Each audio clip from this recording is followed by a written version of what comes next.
Hi, everybody. Welcome to Hello. the hello. Welcome to the game room. We are trying something new today. Never before been done by anybody, at least in this chat right now. Welcome to LoreLocks, a D&D podcast.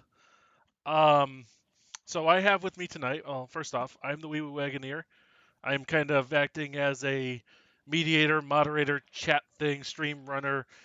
What are we Con- debating now? I have no right. Do I get 2 minutes to speak before you cut me off? Just mute him. Just mute him. Just use the mute function. We got it. Hold on, everybody. I got this. There, it's taken care of. He's muted. All right. So, Listen, we're gonna make TAC great again. on my right, screen right, is the Tanuki Rudy. He's going to be How's it going? giving us some input on his. I say his world, but it is his It's world. not. We- It is and it isn't. Let me quickly clarify that for you, WeeWoo. Yeah. It started as mine, and then Wolf Monk Sheep, one of my very best friends, created essentially another continent on the other side. So if you consider my world to be like Europe and all that bullshit, his would be North America and South America.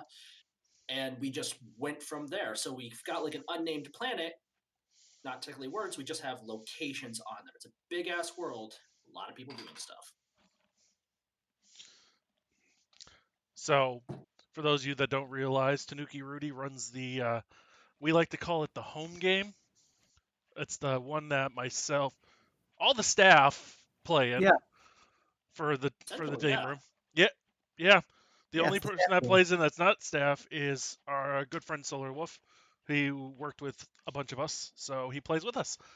However, everybody who is involved with D&D probably recognizes the man on the left here, Luke the DM. Howdy. Sorry for all the extra hype, Luke.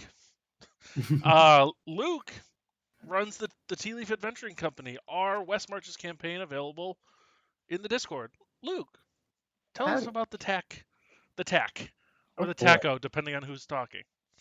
Okay, the taco. The 2 armor class 0. All right. So I guess this is going to be a bit of a long story, but I think it's important to start at the beginning. So trying to think of how far back I want to start. Your birth. My birth. So I was born at a very young age. Was it a log cabin? It was not a log cabin. So my introduction into D&D was basically my senior year of high school. I had a physics teacher that was like a huge nerd, and I was like into like World of Warcraft and RuneScape and Diablo and all that. But like, so I was familiar with the genre, but the game Dungeons and Dragons specifically kind of eluded me. And I think there's this sort of, if you're not familiar with it, it has this sort of like mysticism about it. I think there's sort of this like occult kind of, eclectic nature where you're like, okay, I vaguely know what this is, but I'm not sure. So he started a strategic gaming club after school, and it was mostly Magic the Gathering and like chess and stuff like that. So I went a couple of times. Teacher. He's an amazing man, Eric Newman. I'm so jealous. So I was like playing Magic, and I saw he had like a collection of minis that he would bring into his classroom all the time, and I was like, "What are those for?" He's like, "Oh, I use them for D&D," and I was like, "I always wanted to try that." So he ran us a one shot. He just had pre-gen characters. We killed some goblins, and I was like, "This is amazing." And so essentially, the strategic gaming club became D&D club as everyone flocked in. We had a party of 14 kids that this poor teacher had to DM for like an hour and a half after school once a week, and it was just so it was just an extension of his school day. Essentially, yeah. And, I remember just like I would like stay late after class and like help him clean off all the like science benches and like push the benches together so we could like set up for D&D, and he would like basically give me extra credit on homework, and like so it was really cool. So that was like my introduction to D&D, and then I think I did what everybody does, where you like basically create your own version, and like you have no idea what you're doing. You don't know what the rules are, but you're playing essentially make-believe Dungeons and Dragons with swords and dragons and spells and all that, so that was fun. I did that for a number of years and like had a bunch of different groups. I remember like mixing things in my refrigerator together to like make potions for people and like laughing when they drank this horrible fucking nasty mixture of hot sauce and fucking ugh. But So that was my introduction to D&D. When I first like really got hardcore into real Dungeons and Dragons was during college. My buddy who lived out near Boston, he was going to Bridgewater, basically said he had some friends there that wanted to start up Pathfinder. Now, I had never played Pathfinder. My high school games were 4E, so my first ever D&D was actually 4th edition. It's a good edition. Yeah. So we went out there. I would drive out there 2 hours every weekend, and basically we just do weekend-long marathon sessions for a whole summer playing Pathfinder. And that was like when I was like got really into the rules and the mechanics and character building. So that was really cool. And then that only lasted for a summer because then we had to like go to college and stay busy and stuff. But it was actually that same friend had an online group a couple years later, which got me into Roll20 and 5th edition. And so my first character was a Cthulhu worshipping warlock named Lovecraft, and The deep old one. yes, such a good character. So that was where I got introduced to 5th edition and Roll20. So after that campaign ended, I was like, I need more of this, and I want to, it's so much easier to start your own campaign than to find a campaign. So I was like, I'm going to start a campaign on Roll20. So I, put a post up there. There's like all the forums and everything. And I recruited, I think, 8 people. I was going to run a campaign for a party of 8 because I think that was around the same time I was starting to get into Critical Role, and I was like, I want to do that. Hey, Luke, What's up? May I interrupt for 1 second and question you? This wasn't the campaign that I met you in, was it? Or was that one shortly after? That one was actually, yeah, I think we did that one for a little bit. Because I had also tried to be a player in a few different campaigns, and like most campaigns, life gets in the way, things fall apart. You make it to like level 4 or 5, and then Which I think is what I got to, really. Yeah. Been to like 5's my monk. Right. And so I was running that, and then I was like, no, I want like a consistent group. Like I'll find random people on the internet. And so I had a party of 8 people. And then on the first day, like my session 0, only 3 of those 8 people showed up. So I was like really disheartened.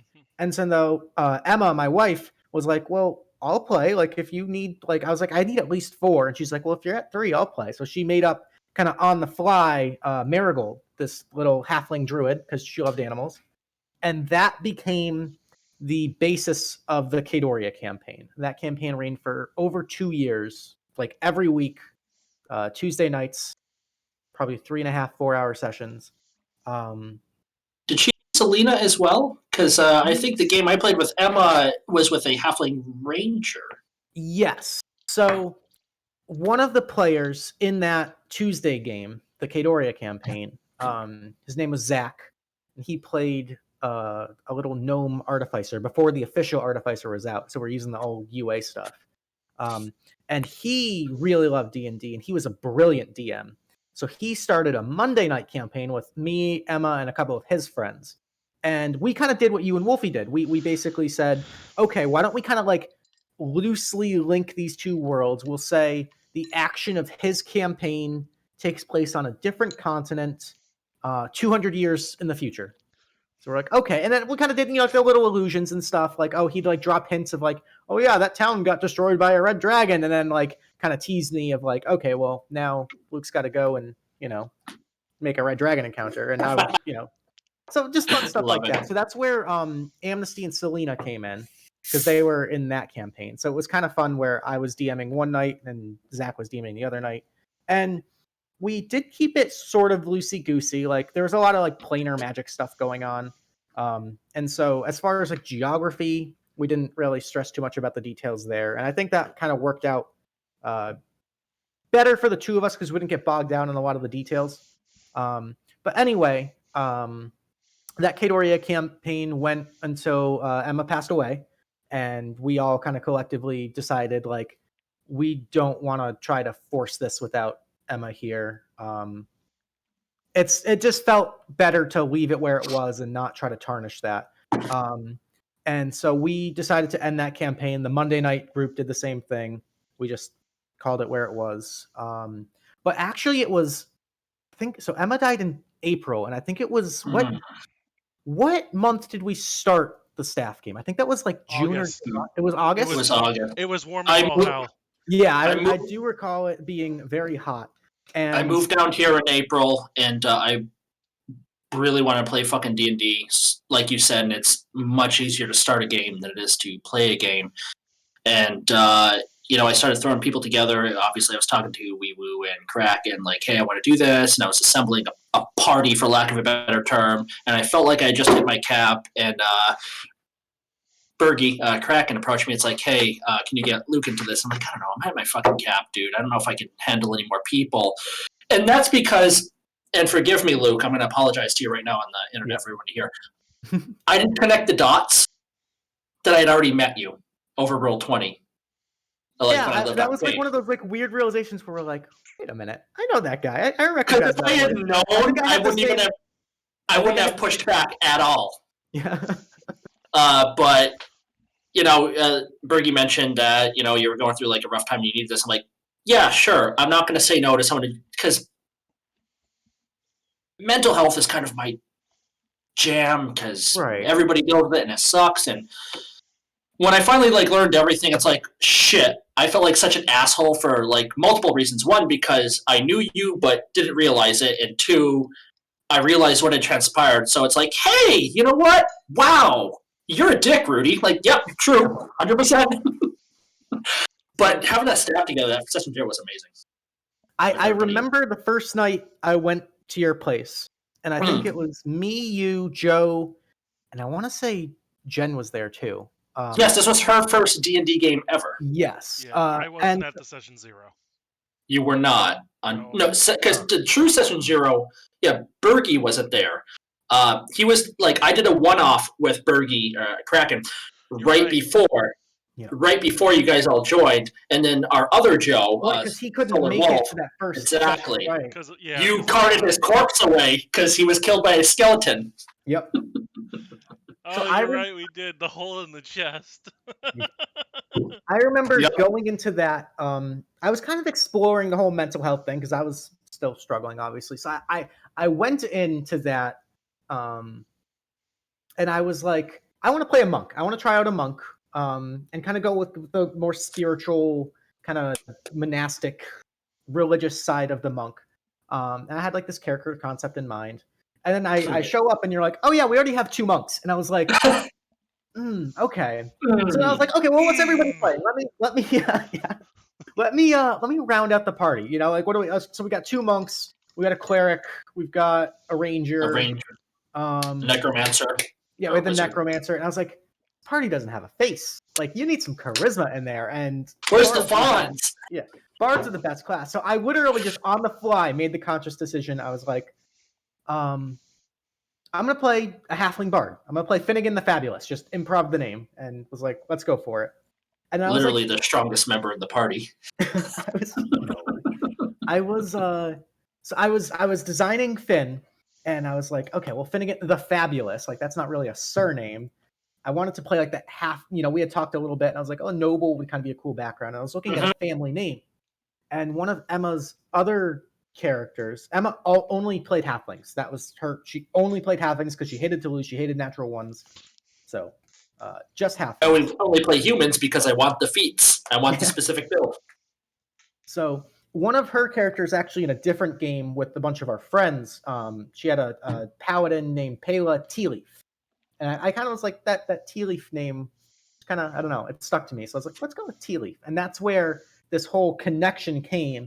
And then when we were describing the noble family, I was like, okay, well, maybe Pela Tealeaf, this paladin, was the matron or something. And then it kind of just slowly evolved from there. And then when we got to talking about wanting to start this West Marches campaign, I was like, well, I think it'd be really cool to kind of continue that tradition and tie in not only this character from the home game or the staff game, but also Emma's previous characters and everything. And as this big tribute conglomeration, we came up with this whole family tree and came up with the Tealeaf Adventuring Company, which was really cool. I really liked the way that came out. And, we've got a timeline set up. You and I and everyone kind of discussed okay, so this is the year this happened.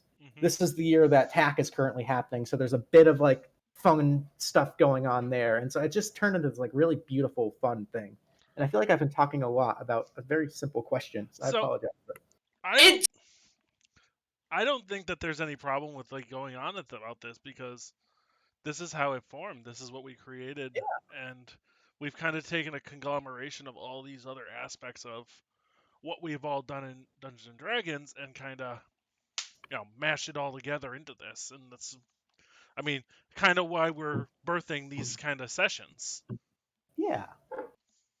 So it's been a wild ride. There's been a lot of blood, sweat, and tears that went into forming all this, but I think where it's at right now is this really beautiful piece of art that we've all kind of collectively pitched in our little bit to, and it's become something amazing.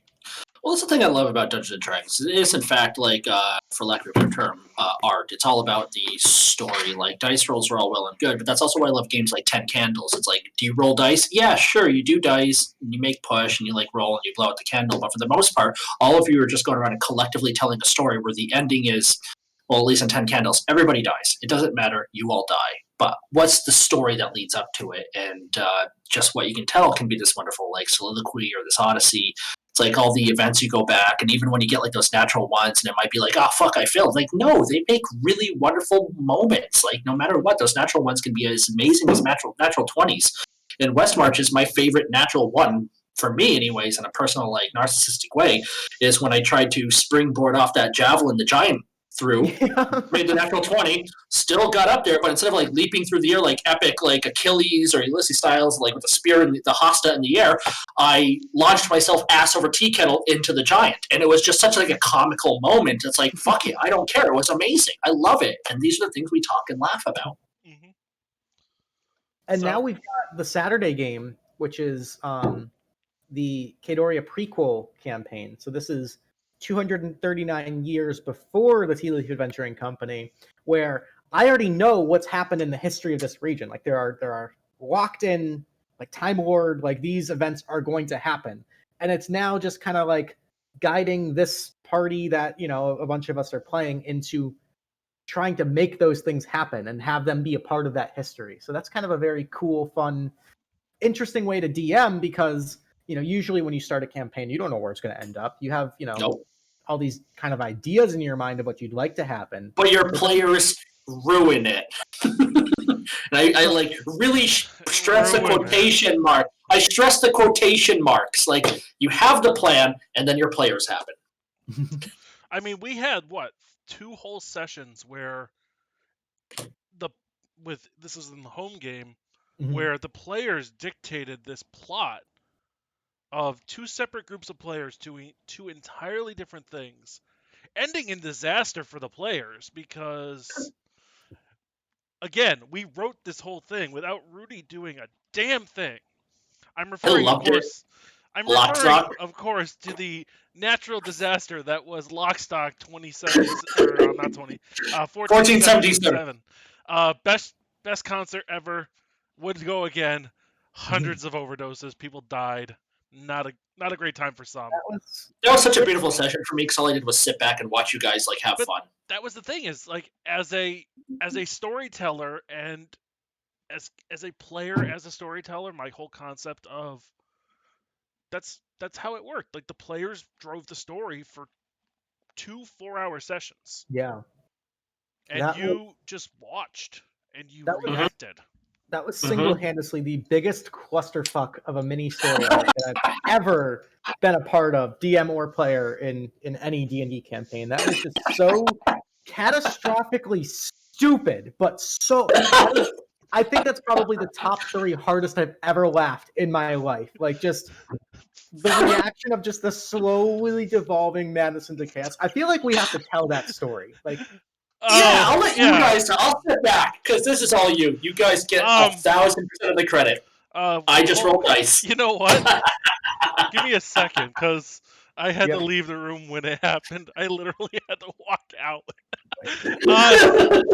For everybody that's watching in chat, Shaket was on Team Crime for this. So there was Team Music Festival and there was Team Crime.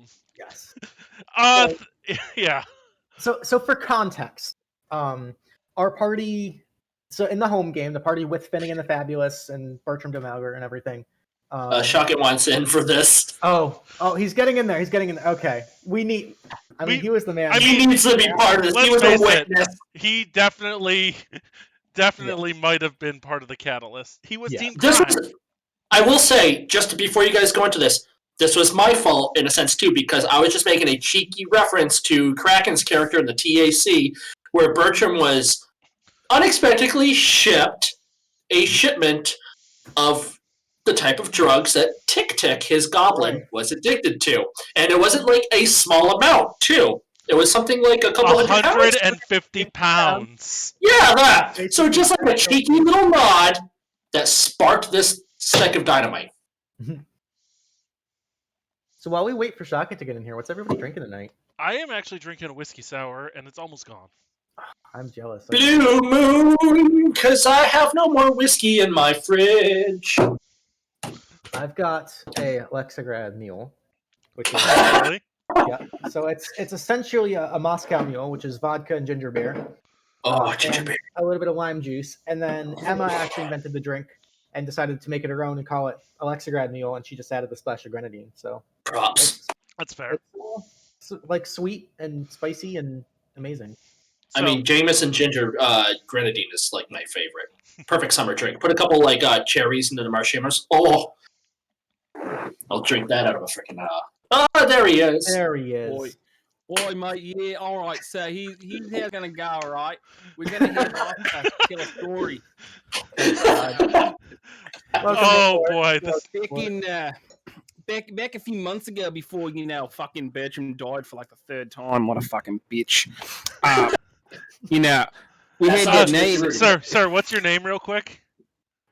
Arthur Hickley the Third. Pleasure to meet you. Right, so let me just tell you a little thingy. So we were going down, the fucking King Joshua, some shit like that, little chicken shit motherfucker. No one likes him. Rides around on a dragon or a wormling or some fucking shit like that. I don't even fucking know. I kill those things for breakfast. Wyvern. So Wyvern. I don't fucking know, mate. Are we getting into character? All I know is my sword loves the taste of their blood.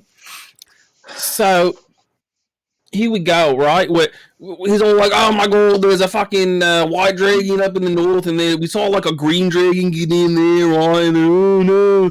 So we're like, "Oh shit, no, it's fucking Lockley. We like that place, yeah." They've got a whole bunch of fucking like stuff. We got a warehouse down there. Fucking Julius Camelot's down there with his katana and shit. And fucking, we get down there, right? And we never see the fucking green dragon. We never fucking find it, right? Because it was a little fucking shithead. Hey! A little shithead, little cunt. Hey, we don't use those words. I use those words. I use those words, right? You're from that area. Saying hi for them. Why aren't you drinking a Foster's? Yeah, because I have work in an hour and a half. Oh. Yeah, no, he's only a temp call out. Right, so let me get back into the actual story here so there's some substance. So as we arrive into Lockley, we're going to stay at somewhere that we know, so we're going to go stay at the warehouse. We get there, and Julius Campbell was like, "Aye, mate, we've got all these things here, and there's one thing that I think you're really going to want to see." And he brings us around, and there's a bunch of fucking crates. And we popped them bad boys open, and you know what we fucking found? We found some fucking crack. Some fucking magic dust. And wouldn't you fucking know it? Wouldn't you fucking know, mate, right? Betty, he goes, "Oi, fucker. Oi, fucker." And the fucker goes, "Yes!" He goes, "Oh, yeah. Exactly like that. You got the portable hole in the bag of holding and shit, because we decided that was a good idea to give you both of those and a few other things. We're gonna have you hold on to this. Yeah, I think you're responsible. I think you, played by the Cursed Kraken, is responsible enough to hold on to this, and nothing bad's gonna happen here, right?" And then Arthur Hixley, that's me right here. It's me. Arthur Hixley, he comes around and he goes, "Oh mate, you have some fun with this one." And Fakai goes, "I know." To be fair. To be fair, When we arrived in Lockleigh, we were searching for this green dragon that had mysteriously gone missing. And the only thing we knew about Lockleigh was that it was really ruled from the underbelly by an individual whose name escapes me. Bartholomew Quinn. All I know is he's a bitch. Right. So we knew he was the leader of this sort of larger thieves guild sort of thing. And so it was discussed by our party, the goats, that we might use this stumbled upon cache of moon sugar to perhaps gain entry into this thieves guild and try to speak with Quinn about the whereabouts of this dragon. That was the brain. Yeah. So what we did. No, go ahead. Should clarify that Clarification, sir. That the plan initially was formulated by the House Wizard and Mr. Hinksley. The thief. The rogue. Shut the fuck up. And I'm your dungeon master. You will obey me. And no, not you. Him. He gets the name wrong every fucking time. Every time. And I believe Hinksley. Your plan. No. Wrong too.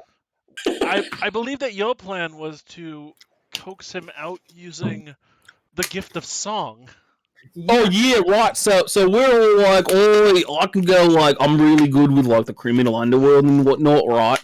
So I go and I'm like, hey, I can go find someone. I can just talk around, I'm really good at that shit. And I start talking in jive because that's what canon in our universe, by the way, thieves cant is jive.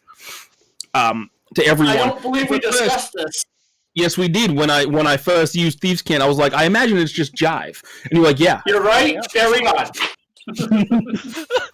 Come trap. back, Jack. So raw. We go in. I'll steal a few potions from this potion guy while Fakar buys some very small. I feel like they're about this big, right? Little glass vials. We filled about 20 of them. Yeah, and we go to this pawn shop, and I'm talking to this absolute fucking smoke show, right? And essentially, I ask like, hey, I need to know about this green dragon, and I want to get in contact with you. And they're like, oh, yeah, we're gonna send some things out your way. We're gonna do that, and I slide this across the table, and they're like, oh, how many of those you got? And I lie my ass off, and I say 10. Now, we could fill about 150 of these. No, like 1,000 or some shit like that. Yeah, there were like 2 ounces. Yeah, there was a lot. And you had 150 pounds. I think you had 150 of the vials. Yeah. It's a stupid amount of. We filled like 20 of them. Just a stupid amount. I regret and love every moment of my mistake. Yeah, so after that, fucking we decide that we're going to have some fun. So first of all, we go to a fucking cemetery. Well, they wanted me to kill a guard, and I'm like, oh, there's no way that's happening. I'm not a murderer. That's very important for later on. It's a surprise tool that'll help us later. Keep that in the back of your mind because we'll be circling around to this. Yeah, we're going to try and make this quick, but I go on tangents all the time. Right, because I got to go work with your boy Toby in an hour and a half. so we do that. We end up at a cemetery because fucking wants some more skelly boys, right? Because that's his thing. He's like, oh, I'm a puppet master. I got bows and arrows. His name's Frank. And so we're going. We're going, and we end up in this cemetery, and I'm like, oh, you know what we're going to do? One, we're going to get a body for someone who's about the right age, so like mid-20s, some shit like that. Then we're going to beat up a guard and get his uniform, and we're going to pretend that we killed the fucking guard at the concert that we actually had no idea was going on at this point. Right, because meanwhile, so their plan was to to communicate with Quinn via joining this Thieves Guild. Yep. The party gets split where we're like, okay, so Finn decided, being like, I think at that point, because that was after the 3-year time skip, right? Yes. So Yes, I want to point out, we're looking for a pair of green dragons right now. Yes. One, we're in the wrong fucking place. Yep. So this situation is completely unavoidable because they're fucking living at my house. Encountered them. Yeah. Living at my house because I encountered them as fucking teenagers on the road who had been attacked by dragons. We technically had them under our nose the whole time. And my pure altruistic heart goes, "Oh, you poor children, come, please. You can learn, and we can make something of you." And God damn it, I hate you, Rudy. So we're trying to find these 2 green dragons, which were secretly being kids at Bertram's house. Fakar, played by the Cursed Kraken, and Trip, played by Shaket, go the Thieves Guild route. Finn is a world-famous rock star at this point, so he's like, I'm not sure what he's got on tour. Yeah. What's your famous album called? Oh, My Neck, My Back, My Neck, My Back's My Tabaxi, and My Crack. Yeah.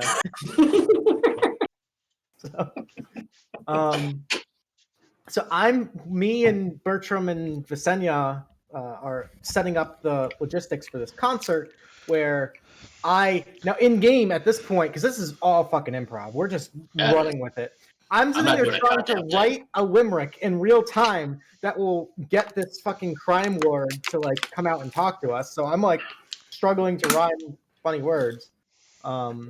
So we get the details, and I forget how it happened, but it got to the talk of concessions.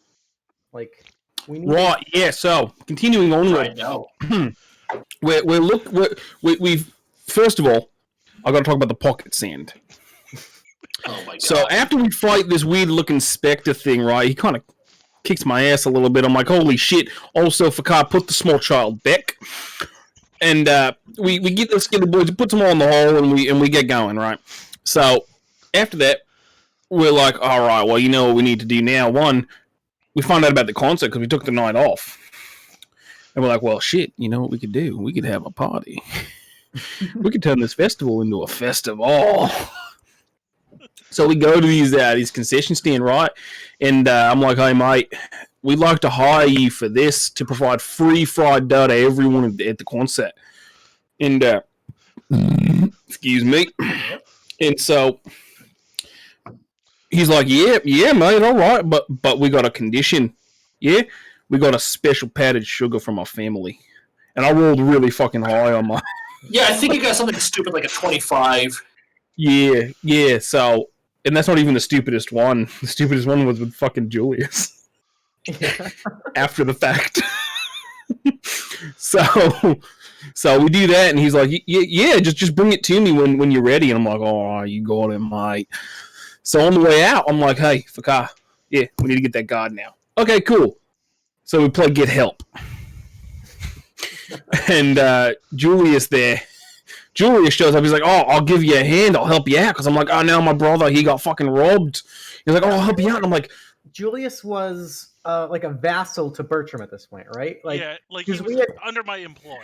Because we had so dad. So wasn't everyone. There's a little bit of disconnect. We're going to take a real quick digression right here. Julius is a member of the Kemlars, and Kemlars is one of the 5 major families in Drakmir that kind of like... Not anymore. The nobility that...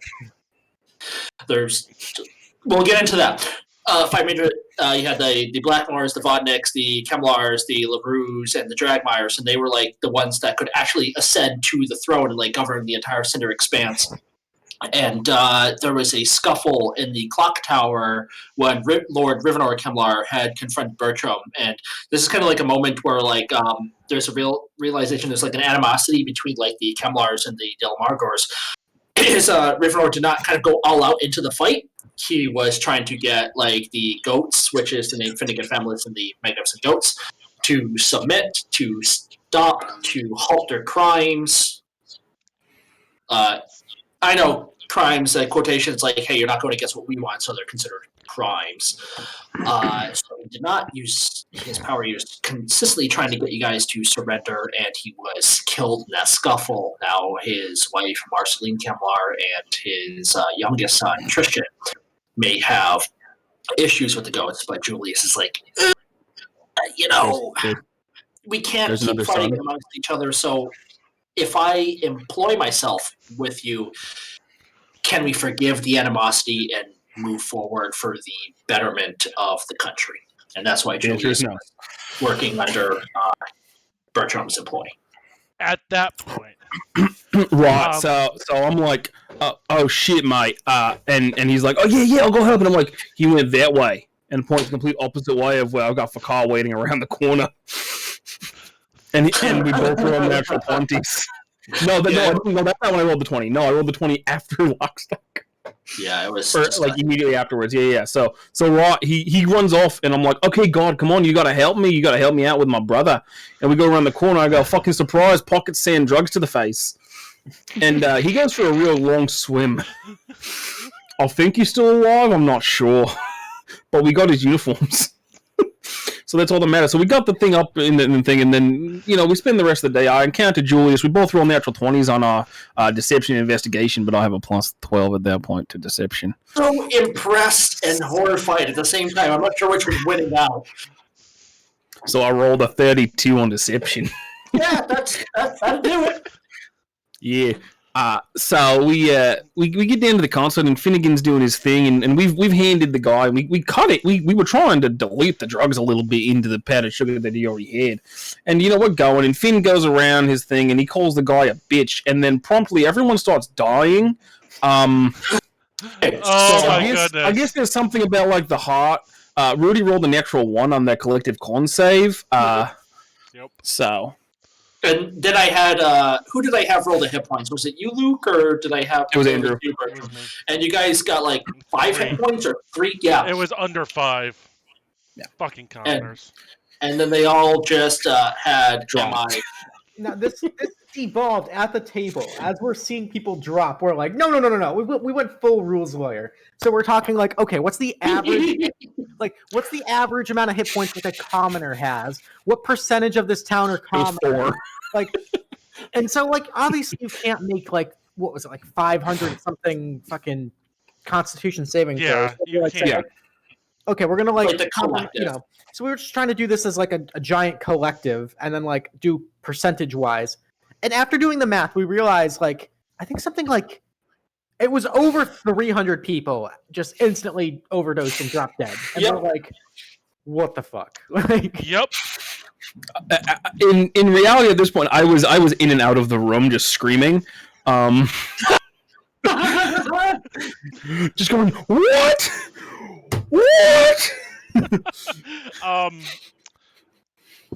And hi Jen, we're talking about Lockstock. At this point, my cleric just realizes that something's wrong.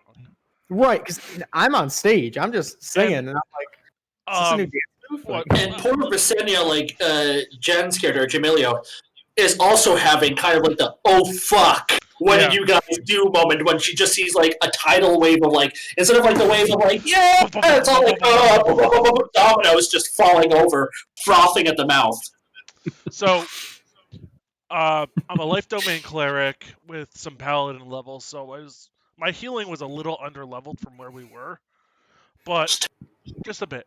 But I managed to save, I think we had decided on 138 people. Something like that. Yeah, it was a lot. You did save a lot, and you burnt every single one. No, everything was gone, because had I had to fight the wizard would have fucking ended my shit. I burnt Channel Divinities. I burnt Lay on Hands. I burnt everything. That session, you guys are at the point where are they still RPing or are they about to come to blows? Because there was some shouting going across the table where Kraken or as Vicar's I didn't do anything wrong. They ate it. It's you're the one who poisoned them. I mean, I will point out that on Arthur's World Anvil page, his quote is, "It's not my fault that the people of Lockstock are pussies and can't handle their drugs." Oh god, yes, our World Anvil. That is kind of what this is all about. Oh my god. Oh my goodness. I can't. We're running around trying to save all these commoners, and of course, the town guard shows up, and we're I imagine they were already. I imagine some of them died in the pile. Right. So, Bertram, our cleric, our party healer's tapped out. I still have no idea what the fuck's going on, and the guard comes up and is immediately trying to accost us, and we're like, fuck, we're fucked. We are a bunch of murderers. We're all guilty. We're going to jail. This could be the end of the campaign. So at that point, It's funny because we've had many moments after this point where we went, "Fuck, the campaign could have ended tonight." yeah. Yeah. But Even the But last it's at session this- could be like, fuck. it's at this point that the Cursed Kraken's character, Fakar, the insane necromancer, decides, rather than face punishment for his crimes, he's going to take the bag of holding and the portable hole Just and jump the into it. remaining fucking moon sugar that he had and just go. Now, if you're familiar I thought with this time you put it into the bay. I don't remember the exact details, but he may have gotten away with it all. Oh shit! Yeah. Yeah, but anyway, so he basically just bamfs out into a different dimension, leaving us all to just fucking sit there and take the blame for the crime he committed. And we're like, okay. Because I think at that point, Kraken had kind of decided he wasn't. Kraken had kind of worn down the whole insane wizard thing, and it was like, He was getting bored with the character. which is fair. As Luke pointed out on Friday or Saturday, I forget one of the days, but it was fairly recently, where it's just like he played the wizard like a sorcerer, Yeah. and he just wasn't happy with it. Now that he's playing his sorcerer, he's just like a force I really have to, like, when I'm balancing encounters, like, I have to keep in mind of two particular little shits, Finn the Fabulous and Veer the Shadow Sorcerer, because they will fuck up literally anything I try to do. So it's like, yeah, let's just crank this up to 11. It'll balance out. Yeah. So that is the phenomenal 2-session. Oh, but we didn't. You didn't get to the end. Oh, No, you And didn't. the fabulous clutch coming in clutch and saving. You're the right, Yes. day. you're right. Go ahead. Because I forgot when the guard finally started to like talk to us after Fakar had left. I went full noble. Yes. Like full noble Karen on this guard and was like, "You can't talk to me this way. I am Lord Bertram de Malgore of Drakmere." Da da da da. All the while, Finnegan's in the back going, "And I'm gonna draw the teleportation circle and let's get the fuck out of here." Like So, I remember this in real time because that spell takes a literal minute to cast, and I Yep. had actually. I think it might have been my first time ever casting it. Mhm. So I was sitting there with my phone with a stopwatch, and whenever someone was talking in character, I was pressing play. Like Yep. whenever it was real time, and then like if we had to like do a roll, I'd pause or whatever. So it ended up being like 5 minutes of just sitting there, pause, start, stop. And then as soon as a minute passes and I finish the spell, I'm like, "We're out. Let's go." We just fucking teleported out of there, and now we can never go back, and everyone hates us, and we're a bunch of murderers. Yeah. That being said, we were promised a singular item from the DMG, and I have decided on the luck blade. So Oh, we'll see how that works. Because it comes with Wish, and It comes with 1d4 minus 1. You get to roll that, Right. obviously. right. So we're going to discuss that because compared to everything else that was requested, Wish is in a class of its own. I know. Okay. But you will. I can guarantee the luck blade, but we'll discuss Wish. So, oh my goodness. That's gonna be hilarious. So, yeah, this is the kind of like sessions that are the most memorable, where the DM doesn't do very much and Right. kind of just rolls with it. And I A think lot we've had a couple like that. A lot of what I've learned about this campaign, anyways, is one, I hate kind of railroading. Like in the beginning sessions, I'll kind of like just force you guys to like get in the area where you can kind of like play and do whatever the fuck you want and give you like plot points. It's like, hey, pick what you want. I've got a fucking white dragon to the north, a blue dragon to the south, greens in the fucking west. I've also got like the J domain has like problem with like spirits and ghosts and shit like that. It's like, what do you guys want to do? Like, pick a direction and go. I don't care. Like, here's the overarching plot, and here are all the side quests. I just want you guys to have fun. That's very important to me. It's like, does it kill the fun? Well, it's out of the goddamn game. That's going to the pit. we can do that. I will not say no. Try to love Um, which is like, I don't know, D&D for me has always been about fun. If you want to go all rules lorry and that makes you happy, be my guest. That's your jam. Have fun. For me, it's like when I go across the table, it's like, yeah, I like to have our serious sessions. I like to do like the serious campaigns, and it was my fault as a DM. And I should have asked everybody this like right from the get-go, but it was also Jay Melio's first campaign where first D&D game ever, for that matter. So I don't know what she really liked. Where it's like, hey, do you want like the very beam heavy, like goofy, like Brennan Lee Mulligan like style, where things are just like fucking wonky and like do what you want, or do you want like the Ivan Van Norman, like it just crushes your soul to watch, or do you want something like Mercer style, where it's like, or Chris Perkins, where it's kind of like in the middle and it like balances out. And I tend to operate on the fly based on like how I see people react across the table. It's like, do you look like you're having fun? Fuck it, we're rolling with it. That's what I want. So that kind of comes into how I like when I started this campaign with you guys. I was like I'm filling the role of a healer, but I really do want to have this lighthearted kind of inability. But I wrote a very kind of underlying tragedy for my character because at the time you found Your character is turned into comic relief and tragic at the same time. Yeah, and my cleric was based loosely, very loosely, on Thoros Amir from Game of Thrones, where he was a drunk I didn't know cleric. that. I Yeah, didn't know that. yeah. Bertram was a drunk cleric who didn't really join the church for any other reason but to do so, but has a underlying prophecy that the Church of Ilmater was like, that's the one. And he doesn't really know that, but it's like he had a really rough, his upbringing wasn't rough. He's had, on edge with his sister, his older brother and his older brother died, his aunt died in the corpse cough. There's been a couple different, tragic events. Not to mention his shitheel of an uncle decided to introduce him to the devil of drink at the age of 16. Is that Weston? Oh yeah, it is. Weston was worried about young Bertram's combat prowess and his place in the family. So Bertram turned to drinking. And that first session, I played him very lighthearted drunk. Like, you did. Yeah, I remember that.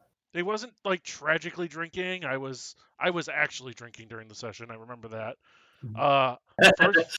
First time I met Luke. First time I met Jay Milio. First time I played D&D with Shaket. Even Rudy. The first time I played D&D with you too. Other than the odd. That was my first game. Mm-hmm. That was your first ever game? Was it really? I didn't know that. I thought you had played before, Bubby. I played Star Wars RPGs. I got you. I played like one short campaign of that. Fair enough.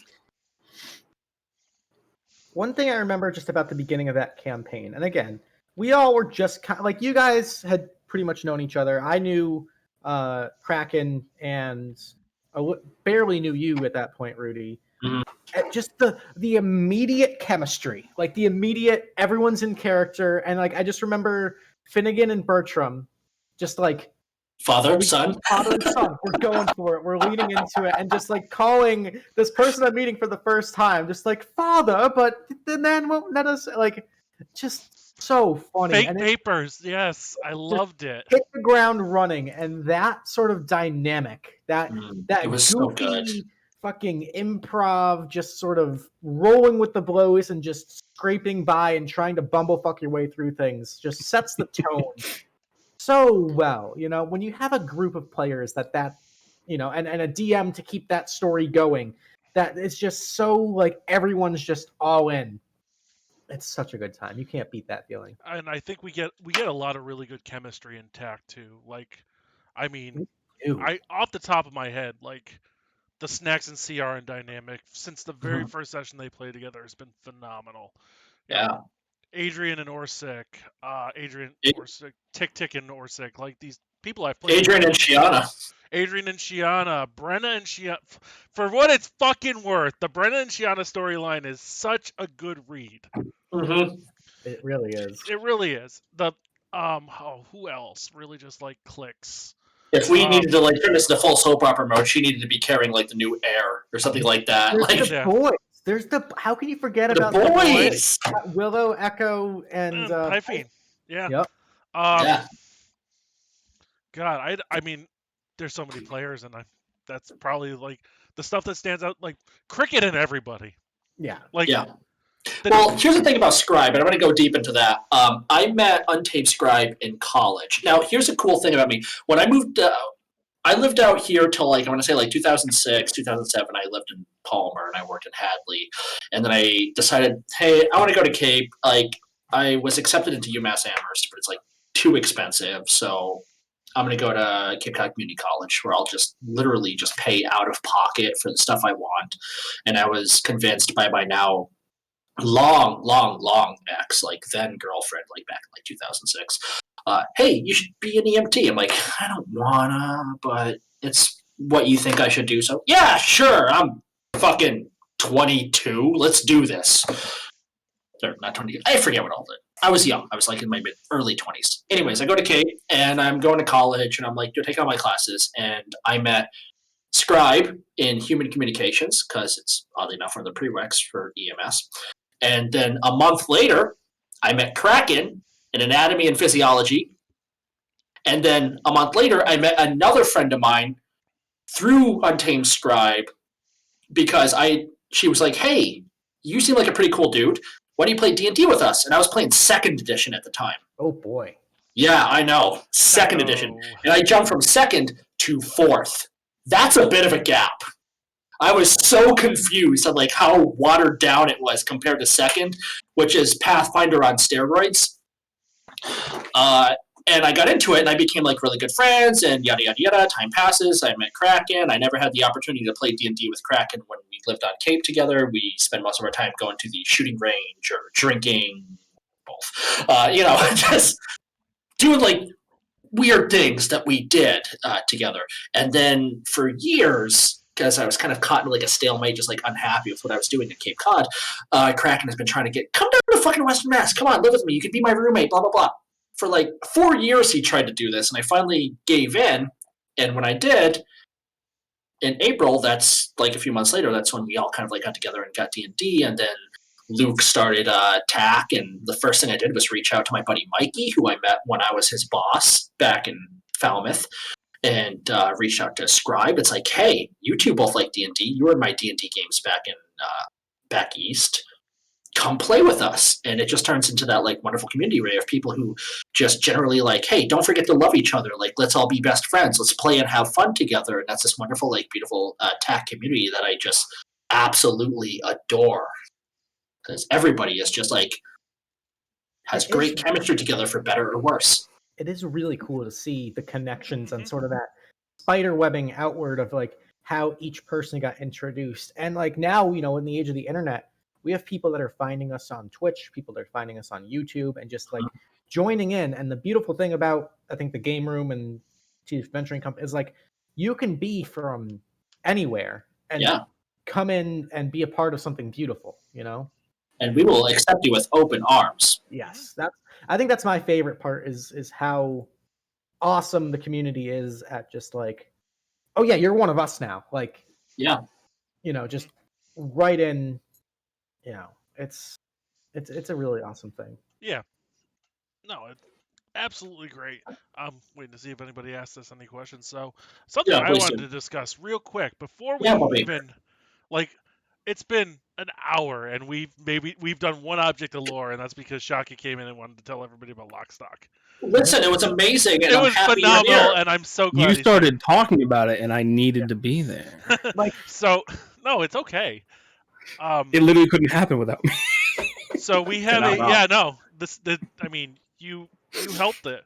If we had Kraken here, it would have been amazing because you guys just would have done the entire. Funnily enough, I'm pretty sure he's at my place of work right now. That makes sense. Job number 4. Yeah, right. So in our game, we do have a loose calendar system. At this current point in time, the TAC, the Tea Leaf Adventuring Company, is in year 1475, if I'm not mistaken. Yep. We've decided that that's how that's moving. Originally, when we started playing in the home game with Tanuki over here, we were in 1474. Yes, that's when you guys started, and currently you guys are 1477. That is what we. So this is obviously with building building a calendar, building something, a history as it were, like having that book benchmark is kind of important. And that was kind of one of the big things that when we started having T-Live Adventuring Company and the home game and other offshoot campaigns, having something designed in place for that. That's why we created what I dubbed the Astro Reckoning calendar, which I love.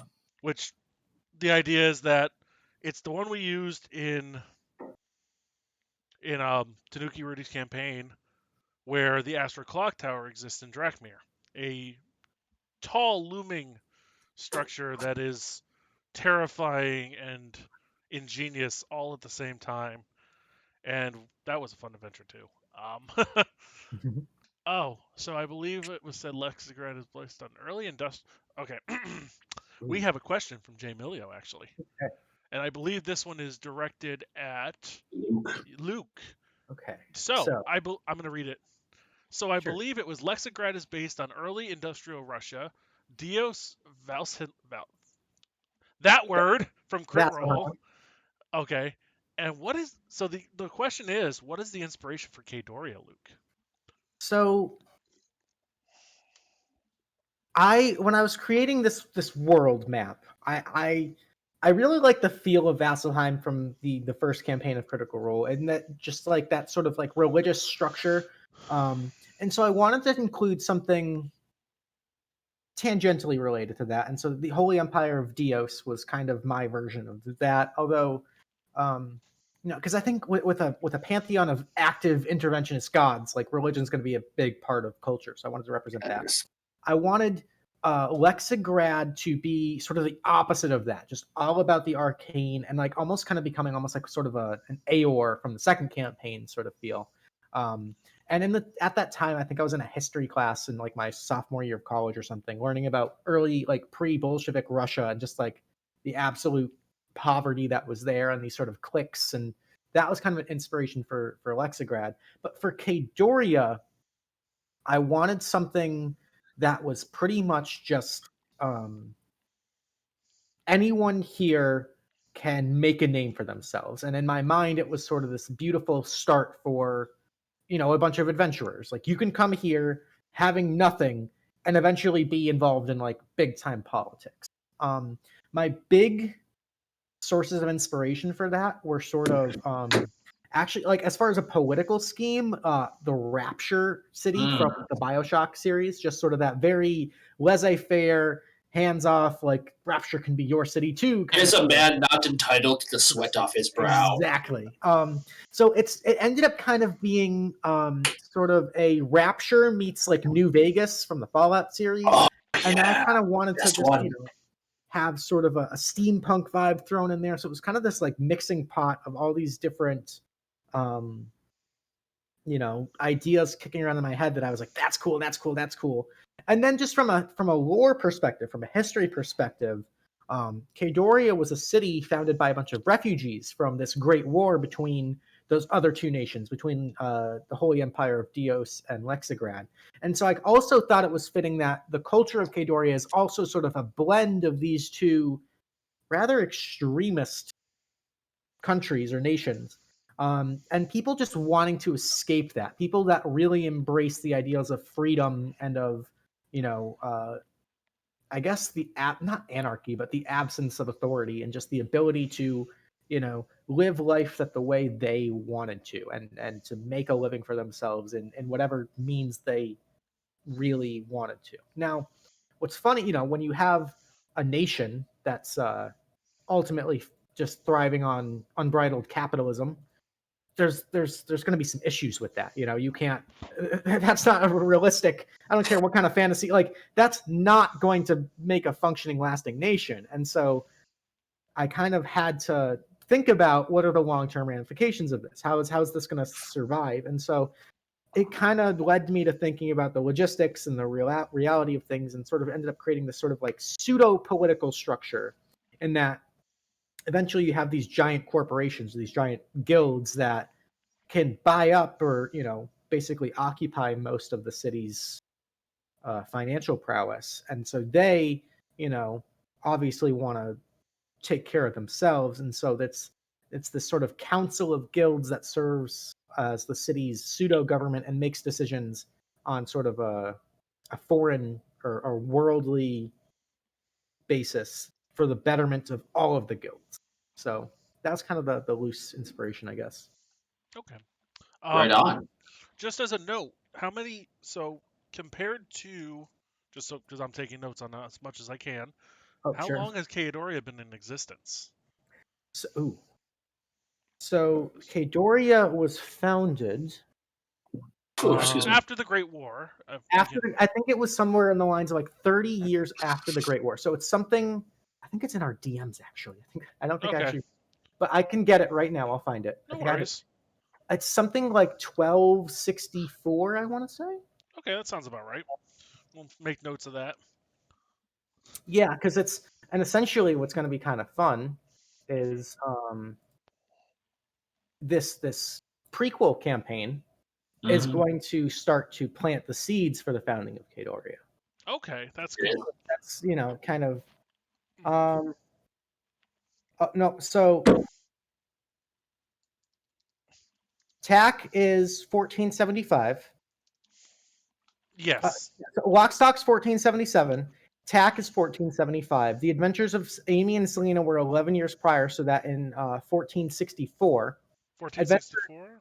Are Selena and Amy. Adventures of Marigold were 200 years prior to that, so 1264. Midnight Sea Campaign starts 28 years before that, so 1236. Yeah. And so essentially somewhere in that time frame of like 1236, probably a few years, roughly like 1240. Okay. So that neighborhood would be the founding of Cadoria. Okay. Like I said, I'm very historically bound, like with like timelines and whatnot. So this helps visualize.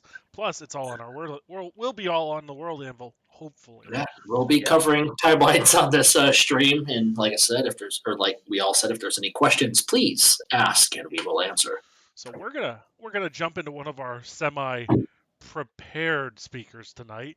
Tanuki, you got stuff for us, right? I do have stuff for you. Yes. Tell us about that bastard Leoric. Leoric. Oh my god! I don't know if anybody else was looking at the screen. When I said that bastard with Leoric, did you all see Shaket turn his head and go, "What?" Leoric and the Knight of Broken Fangs. I've got to get dressed soon for work. I can't miss. And I really have to pee too. Do you all want to take a quick break? Yeah, can we take like a 5-minute timeout while I release the beers I've had in me? 5 minutes, everybody. We'll be right back. Enjoy our retro commercials. Cool.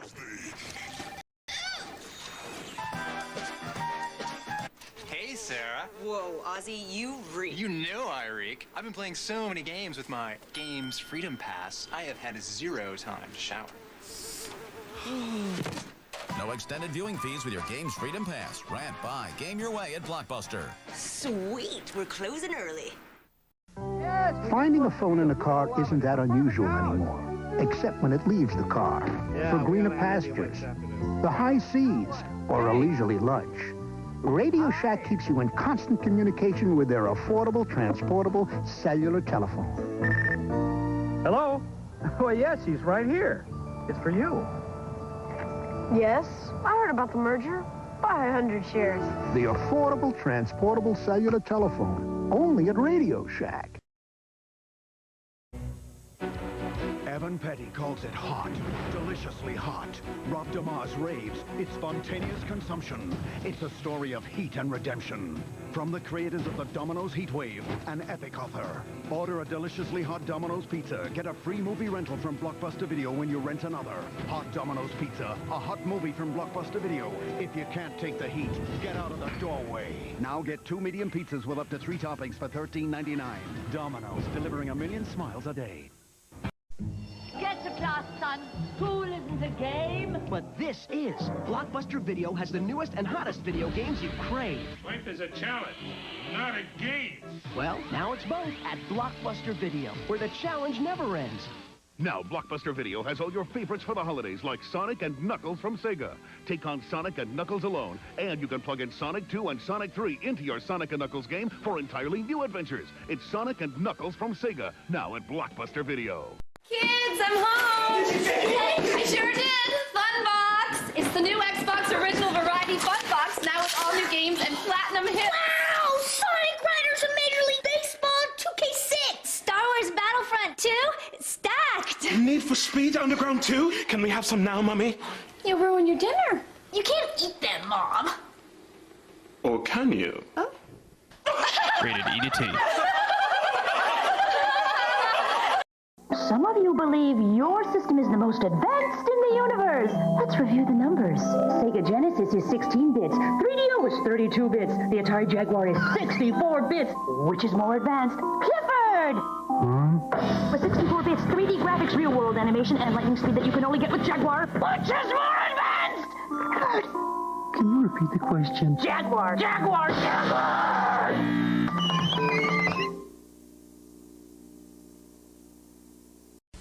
Me and you and me, no matter how they toss the dice, and to be the only one for me is you. Something's gone wrong in the happy-go-lucky world of Nintendo. Introducing Super Smash Bros., where all your favorite characters go toe-to-toe in one 4-player star-studded slam fest, only on Nintendo 64. From Sony's PlayStation come the greatest hits, all your old favorites. Like the soft sounds of swarming missile. And the gentle crack of Sophia's whip. Feel the hilarious antics of Sweet Tooth, that lovable clown. All for just $24.99 each, but wait. There's more? Oh. That's right, the PlayStation is a mere $149, and you can also get leading titles. Like Crash Bandicoot and Jet Moto. For just $49.99 and less. You are not ready. So the boy fell asleep in the Toys R Us store. And he woke up with toys from the ceiling to the floor. We got the Nintendo action set, including the control deck with double game pack and Zapper light gun for just $99.99 at Toys R Us. And we have all the hottest game cartridges. And we're back, everybody. Thanks for bearing with us as we take a quick little break. Yeah, sorry. It goes right through you. Shaket has to leave and go to his fiduciary responsibilities, but that's okay. My emblem's in the wrong space, WeeWoo, and it upsets me greatly. Well, give it like 30 seconds and it'll update on Twitch. That's 29 seconds too long. Because as you were saying it, I moved. So, we're gonna jump into Mr. Tanuki Rudy explaining to us King Leoric and the Knight of the Broken Fangs. I keep fucking that up. It's okay. Because I want to say Broken Talons, and I'm like, I know it's not Broken Talons. No, it's Broken Fangs. I mean, they both fit, they both work, and it is a reference to an actual horrific event that happened in 1938, the Night of Broken Glass. So if you want to learn a bit about your history and some really horrific events that happened during the lead up to World War II, it's worth getting into. History should not be forgotten, regardless of whether it's pleasant or terrifying. It is something we need to kind of hold on to. So it is kind of like a reference to that. The simple version, without it really going to depth, and I promise I am going to go into depth with this, but just I'm going to give a quick summary. It is very Game of Thrones-ish. Robert Baratheon instead. Figuring out alliances here. This happened in about 1460, when Adrian was 4 years old and Joshua was 14, and Clementina, Edmund's daughter, was 4 as well. They were born just months apart. Corpse cough has already been ravaging the Sundering Expanse for about a year. Rudy, yes. Could you put your mic down? Does it go through my mic? We could still hear you. It was just kind of You're good. I thought it went through my my Logitech, which is why it was always up. You sound way better now. Do I really? Yep. My apologies. Would you like me to repeat what I said, or? I don't know. Oh, Yeah, go for it. That lore bomb. Fuck, I missed it. Hi, Pasta. Nice to see you. All right, I'll repeat for Shaket. Real quick synopsis: 1460. Corpse Cough has already been raging in the Cinder Expanse for about a year. At this time point, Leoric's children, Joshua was 14, Adrian was 4, Edmund's child, Clementina, was 4. It had been about 3 months since Leoric's wife, Lucille, had fallen victim to the Corpse Cough.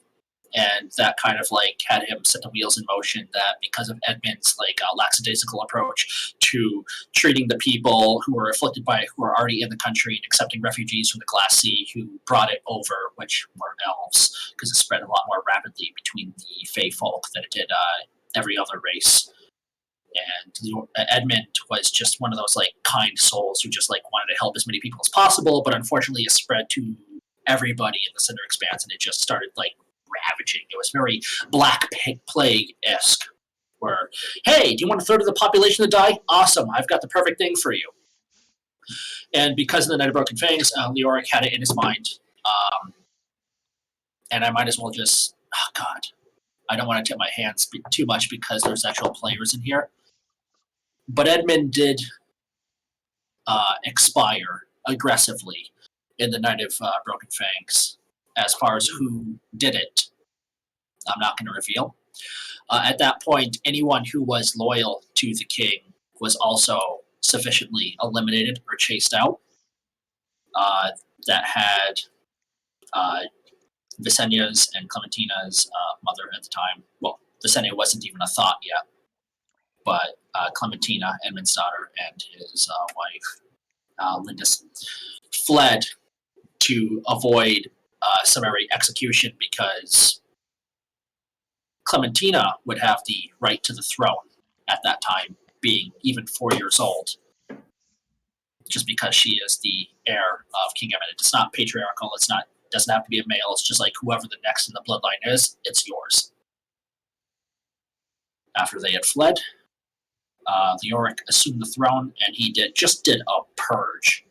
He went through, and anyone who was loyal to the previous king absolutely killed. I'm not going to tip my hand, Shaket. You're going to find this out next time we play, I promise. So, basically, like, this is just a purge night where essentially said we're gonna do this. It was a blitz. It happened really fast, and then anyone who the 3 months prior to like him taking action, he was sussing out who is loyal to Edmund and who is loyal to just like the throne. And people who were just loyal to whoever fucking sat on the throne were fine. But people who like, hey, listen, you're the one in charge. We love you. We're gonna stick by you through thick and thin. He just went through and like blitzed. Okay. Caught them unawares. Which would make sense as to why. Well, at the time they were, yeah. So Alistair De Malgore, my current character's father, the loyalty, he would have been playing the part. Yep. He would have been like, I'm not going to risk my family. He's a very altruistic man. He's trying to kind of help the common folk. Oh, fuck you. Hey, wait a second. Who are the actual slavers? I don't know what you're talking about. Yeah, no. Yeah, 1477. These are different are in the Animated Isles. I'm just saying, that archipelago, like, rules are a little sketchy. Yeah, sure. Halflings with their Napoleon complexes. So, Alistair probably was like, I'm just going to keep my head down. Not going to... King of Drakmir, doesn't matter who. And that was probably the safest thing for him because he wasn't like upper echelon nobility. He was more along the lines of like he was nobility, but he wasn't like I can assume the throne nobility. It's like I can own land and I'm in charge of these trade routes and I have like standings and titles in Drakmir, but there's no real chance I would ever assume the throne unless these 400 people ahead of me died. Nah, it was just a really cushy life. It was. And you could do stuff with it. Like you actually had the power to influence, and it was helpful. It was, and like the fact that like Alistair kept his head down was probably the smart thing. And Leoric, being the scheming little fuck he was, he actually enlisted individuals to go to the Church of Cyric, which are very prominent on the Animated Isles, and that's what kind of assisted him in the Blitz. Is the High Priestess Elizabeth and Prescott von Fisk, who was previously a champion of Pelor and like a huge hero in Drakmir, and after tragic events, which during the Corpse Cough, which led to the loss of his family, caused him to shift sides, so to speak, due to promises that were very monkey paws like honored by the Church of Cyric. It's like, yes, we saved your family from dying, but the best way I can describe it is like, hey, who here's seen The Walking Dead? Remember the governor's daughter? That's what he got, and it broke him. But he made a contract to Cyric at that point, and as an Oathbreaker, he had become their champion, and he was kind of leading the charge as he just went through Drakmir and wrecked face. Yeah. Honestly, now that I think about it, Alistair may have even been partially saved by the fact that Weston's more of a Leoric loyalist. Yeah, that could have did it. It really. Oops, hold on. Oops. I gotta take a pause for this. Okay. Hello. Here. So I know I'm referencing a lot of Weston and Alistair, and so for those of you who are unfamiliar, my character Bertram in Tanuki Rudy's game that we all play in is the son of Alistair De Malgore, who was in charge of their house within the city of Drakmir prior to a bunch of things happening. There was a lot of things that happened. Whereas Weston is Alistair's younger brother. He was kind of regulated to a sergeant-at-arms position prior to being sent to Cadoria. Man, Domino's does not fuck around. # not sponsored. Not sponsored by Domino's, everybody. It's okay. I ordered that 15 minutes ago while pretty tipsy, and they're already here. We are, however, sponsored by Ink Gaming, technically. Ink Gaming, yes, that we do have a affiliate link that you can put in when ordering, or at least let them know like after the fact, like, hey, who led us to you? Oh wow! It actually literally just. Oh no! Luke popped it up. Okay. Good for you. I got you. So I will say, not just because they're a sponsor, is they do have quality products. I did get a gaming bag, which I use. I would bring it, but I'm too lazy to go into the other room. I got mine right here. There you go, Luke. You can show it, but it's like it's good stuff. It hooks all my D&D stuff. It can hold a lot. That's my new mouse pad. It covers most of my desk. Yeah, they've got good product. I mean, some of it can be, pricey, but it's quality stuff. It's not just going to ruin on you. You're not paying a lot for shit. You're going to get stuff that's going to last. If you guys have seen our board game nights, we have the nice big 4-foot by 4-foot gaming mat, which is currently on my table. Which was like $90-something, which was not bad. Yeah, and I think my bag was like $80, but like that holds a lot, and it is sturdy. Yeah. It's better than what Carhartt used to be. Mm-hmm. And Carhartt used to make. I still have a shirt that my father gave me when I was like 10 that he had for like 4 years that I still wear now. Now I'm 35 or 34, so So I kind of while you were out getting your pizza, I kind of gave everybody like who Alistair and Weston is, and right on. So where would you like me to pick up? As we were in like the Night of Broken Fangs and talking about Leoric and the descendants of like Cyric. So I guess what I want to know is how did Cyric come into play? Like, if you're willing to share that. All right, Kelly does have a question, but I'll go to how did Cyric come into play? Sure. So the way Cyric came into play is, how do I put this? It's a lot like a lot of the other churches. Like if you had like Bahamut and Timora and Pelor and Saloon and Shar and all that, they all just have like their worshippers and churches. And I'm not going to go into like all Forgotten Realms like crazy shit. It's like he was ascended, or like during like the spell plague he fought like Cord, and like no, we're not doing that. Like he was just heavily worshipped on the Animated Isles because of the curse that's there. And I kind of toned Cyric down a little bit, because he is often mentioned as like the Prince of Lies, he's the Mad King, and like all that kind of stuff, which is a title Leoric assumed later. He is very power for a price. Like, he offers you power, and he will pay through, but payment is required in advance.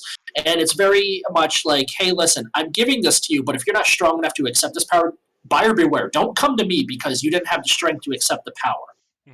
Like, I'm giving this to you, but it's up to you to decide, can you wield it? Like, his followers got rid of the corpse cough. They did the power. It didn't work the best for, like, every person.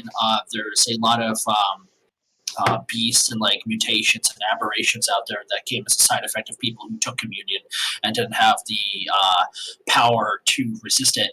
Adrian, actually, I mentioned this, like, briefly in TAC, how a wizard presented Leoric a Grey Render as a gift, and it kind of went ballistic during the presentation. It was just like terrified, and it fucking trampled him, and it bowled over him. It actually like crushed his diaphragm and a lot of his ribs, and it, all intents and purposes, killed him. And that's what led to his communion.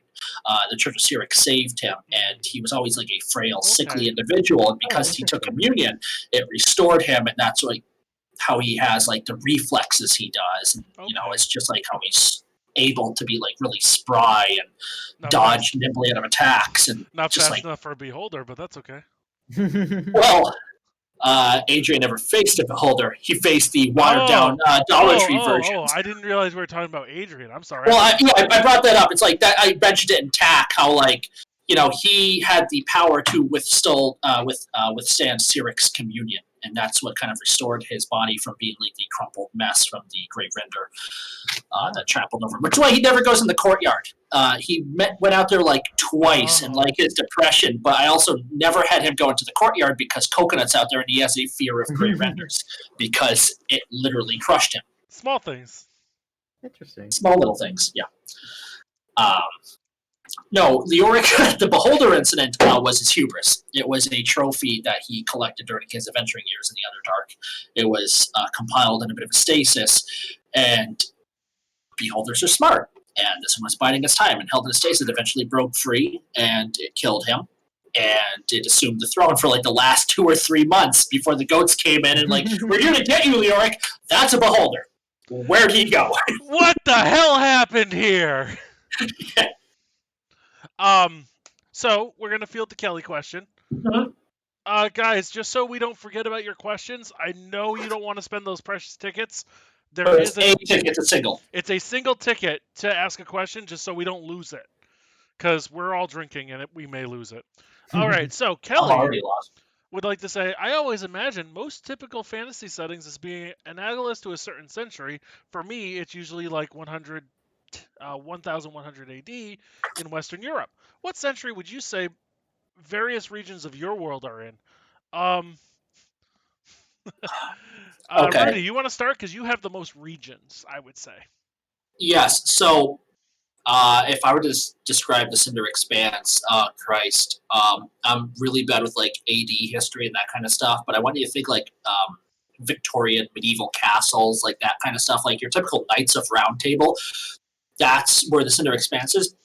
If we're going to Jade Domain, if any of you have ever read like Chinese fantasy like history where they had like the flying machines and the airships that are shaped like dragonflies, and they had like the floating castles and cities, like it's still ancient, but they've got that like that magical like mystical mysticism approach to it.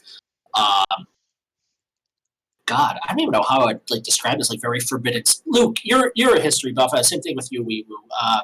What would Forbidden City be? Is that like 900? Is that like? Yeah, that's yeah. Early. I think it's around the same time period. So I think it's around 1000 AD. Yeah, so I think most of it all is like 1000 AD. Like, and if you were to go to like the Glass Sea, that's based like very loosely off like fucking Agrabah from like Disney. It's just like that kind of like got the whole like viziers and like palaces, and it's like beautiful. It's like on the Nile, for lack of a better term. It's a big like desert like expanse where all the cities and the towns are like built around this massive oasis and like the river that runs through, which comes actually from the Frozen Reach, which we'll get would be we'll get into that with you, but essentially it's like Frozen North, but the glacial ice which melts and it runs through the Jade Domain, and it goes all the way through. Like it splits off into various rivers. Then it flows down through the Razor's Pass, the mountain range that separates the Glass Sea and the J Domain from the Cinder Expanse. Just kind of like cuts through. And then it turns into this like wonderful, like pure river of glacial water, which continues to like progress through, and it's absolutely massive and turns into an oasis before going on the delta to the Opium Sea. So around like 800 to like 1200 AD, I guess would like the best way to describe it. But you're also taking inspiration from like Chinese mysticism with the Jin Domain, which they have all their like the rice fields and the, like the floating castles and like the dragonfly flying machines, like everything that looks like bugs, like that magic there, to the harsh, like almost Dark Souls Victorian architecture that is the Cinder Expanse, to the very fantastical but open and dangerous, like absolute desert of the Ashnesium Gesundheit. I'm just going to hit you guys in advance with that one. That's kind of where it is. It's still like, you don't see like a lot of tech unless you got like gnomes doing like some crazy shit or whatever. The most advancement actually comes from the J Domain, where they're just like, hey, we're going to do this. Deal with it. Mm-hmm. We've got magic. Luke, what about Cadoria, Lexigrad, all those? So Holy Empire. We'll start with the Holy Empire because I think that's the most technologically. I guess Zarash would be the most primitive. That's again very militaristic, kind of primal, barbaric civilization, roughly based off of the Huns or the Mongols. That sort of type of society. So that sort of time frame would be actually fairly early. I mean, we're talking, maybe like 200s AD. The Holy Empire of Dios, I would say, is based off of some of the later years of the Roman Empire. Again, very sort of expansionist, kind of manifest destiny type of mindset, where they're a conquering force trying to spread this sort of evangelist lifestyle. But again, just very simple technology, kind of in kin with that typical medieval sort of fantasy. When you get to Lexigrad and Cadoria, we see a rapid advance in technology due to the use of arcane magic. I had mentioned a little bit earlier, but Lexigrad kind of has that sort of very early 1900s pre-Bolshevik Russia sort of feel, where you have people just living in absolute poverty, with waiting in line for 7 hours to get a pair of shoes with holes in the bottoms of them. But then the stark contrast of having this like very rich, elite, powerful, advanced, luxurious nobility kind of lording over these people. Cadoria, the actual original Cadoria campaign with Marigold, I wanted to start, and actually it's kind of funny, I won't go too much into it, but I wanted to start with this very sort of like, almost like 1700s exploration sort of feel, where these powerful nations are now expanding, they're exploring, they're sailing, not ocean dwelling, that's the word I'm thinking of. I'm getting a little buzzed. Like ships capable of making, transatlantic voyages are starting to become viable and produced. So these companies and these nations are actively sailing and searching for new land masses to exploit for natural resources and stuff like that. So I'd say Cadoria is somewhere in that sort of like late 1600s, early 1700s vibe, where you've got,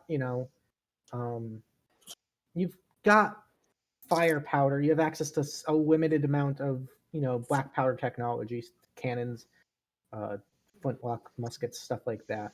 With magic thrown in the mix, obviously things can get a little funky. So you've got some little techno babble gizmo sort of things like your AAA, triple R ray guns and stuff like that.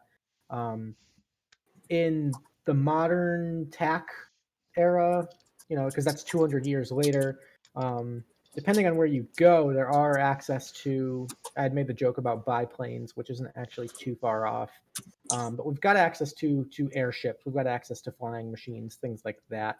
Again, mostly magically propelled, but we've got access to limited amounts of steam technology, things like that. So it is starting to get into that rapid sort of industrial revolution style era.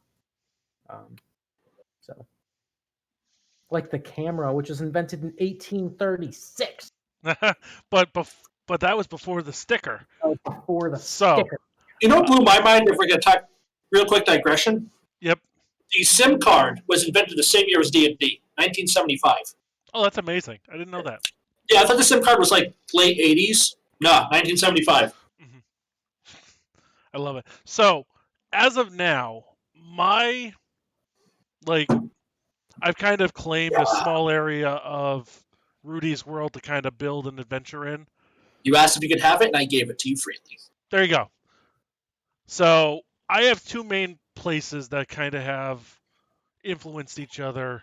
I have Ballardston, which is a small trade city on the northern reaches of the Opium Sea. We're north of the Cinder Expanse. And I have the fabulous, the wonderful, the steampunk dream that is Clankbrook Citadel. Clankbrook Citadel, famous in the songs and stories of Oric Clankburger III. By the way, everybody, March 25th is going to be his backstory mission. We're going there, probably, maybe, I don't know. Probably. So Clankbrook Citadel is very steampunky because what you have here is a ruling class of warriors and artificers. The two of them kind of mingle and create the major military of Clankbrook Citadel and the ruling class. They're dwarfs. They drink. They make stuff. Everybody's an artisan kind of deal. And they don't reproduce that much, so there's like maybe, there's so many of them left. They do commit to a lot of trade with Ballardston, which is this coastal city, which was formed in response to Leoric cracking down on trade with non-humans. A noble named Ballardstrand said, I'm not doing this anymore, left with several, like 60-something people, and formed a trading post far in the north to begin selling dwarven goods to the rest of the human market that could not reach Dragmere for that reason. Ballardstrand left with not only with a bunch of tradesmen, but his wife, 6 children by her, his lover, who is related to my character Bertram. Ooh. And they procreated and had a daughter, Miss Alani De Malgore, who I based on a historical figure as well. She's based off of Julie Dobney, who is a phenomenal duelist and opera singer from Paris in the time she of. is. What awesome story! It's crazy. So I would say that Ballardston has this almost like Age of Discovery colonial feel because of the steampunk influence from Clankbrook. Nice. So they get they get black powder, they get this, you might see the odd flintlock. They're expensive and they're rare because they have to come from the dwarven tradespeople who are quite far away. But or the Jade Domain. Or the Jade Domain, which is much further. Clankbrook Citadel actually sits in a cliff 700 feet high on the river that Tanuki Rudy was talking about that runs through the frozen reach down the Jade Domain. Ooh. That's actually where they sit, and they have like kind of this very like Lord of the Rings 2 towers set up at the edge of the river with a spanning bridge overhead. And there's a giant switchback causeway that goes back and forth up the cliff to get access to the citadel itself. Also, I saw those eyes, Luke. I saw your sneaky little tavern chat eyes. Oh my. So that's really where. That was a good question, Calvarino. Thank you for that. Like I have some ideas and plot points of Ballardston and everything else. That may be where the home game goes eventually, depending on how much Tanuki has planned for us afterwards. That depends on y'all, to be perfectly honest. I mean, I know how much you like to play, so I'm always down. Dude, I play the long game, you know me, where I'll set something up and I'll just throw it in the wind, and then like 14, 15 sessions later, it'll bear fruit. Yeah, I'm aware. Thanks. I still don't want to know what Bertram owes Tanis. You'll figure it out. So we talked about the Night of Long Fang or Broken Fangs. We know that Leoric is a dick. We always knew that. So here's the thing about Leoric. If we want to talk about like, and again, jokes going back to like tavern chat and all that fun stuff, where people process grief in like different ways. I mean, what would you do if, say, your country's being ravaged by disease, and your brother, whom you've always loved and respected, and you grew up with, just like, but you were always kind of in his shadow, where he like just overshadowed you, instead of like doing the harsh but necessary thing of like just we need to go on. And I need to point this out, people. Corpse Cough was always a part of my campaign long before COVID was a thing. Long before COVID was a thing. Oh no, you told me that. You told me that months before it happened. Right, but the people watching need to know this, because you might draw some like things that are like, similarities, like, it's COVID. It's like, yes, but this was before COVID existed. So I should point out that it's pretty funny because in the home game, our characters actually all came down with Corpse Cough about the same time that this was all kicking off. Yeah, that was like March, April, yeah. Yep. Yeah. And then I was alluding to that Corpse Cough for months prior. Mm-hmm. You were. And you were dropping hints, and we were talking about it, so. The plague that Tanuki has created for his game that is fucking terrifying, I might add. That was a rough disease. That was a terrifying disease, and it almost killed all of us. And if it definitely would have killed all of us if he hadn't given us alternative characters to play. Yeah. Yeah. Kind of race against time. God, I miss Mikhail. He was such a fun character. Corpse Cough is why. Yes, Corpse Cough is why Adrian hates Ciara. He doesn't hate her. She's gonna never not give me shit for that. It's complicated. Like, that's the Facebook relationship between Syrian and Adrian. It's complicated. She's a fucking smoke show, but every time he looks at her, he feels sad. She's a smoke show, but every time he looks at her, he's sad. Oh, yeah. Same. It's complicated. Confused boner. Why are you there? Anyways. Oh my goodness, that was good. You want an awkward talk? We'll give you awkward talk. No, it's all the sordid details. Remember that. Yeah, true. I got that snap too, WeeWoo. I got that snap too. Yeah, I did too, and I was like, what? Hello. Anyways, Christ, I lost my train of thought from that. Jesus, we were talking Corpse Cough. Yeah, so, okay, imagine you're always in your brother. So, you approach him and you're like, Jesus, for the love of God, just lock down our borders. Like, we need time to, like, deal with this. Stop accepting refugees. The plague is spreading. Populations are dying. We can't do this. And, your king, the current King Edmund, your brother's like, we can't just leave these people out there to die. We have to do everything in our power to help them. I mean, we're all in this together. It's like, we're really not. They're from a different country. We're separated by mountains. But it wound up spreading to the capital. I think it was beautifully done how there's this sort of phobia or this fantasy racism, for lack of a better term, that Leoric... Xenophobia. Yeah. That Leoric had that kind of spiraled this descent into becoming the Mad King and trying to do the best for his country. And yet, you beautifully blended it and had this beholder taking his place, which are just from D&D lore, these horrifically xenophobic creatures. Even to another beholder, it's like, you call that eye goo? I have better eye goo. Yeah, my sleep in my eye is more yellow than yours. That makes me perfect.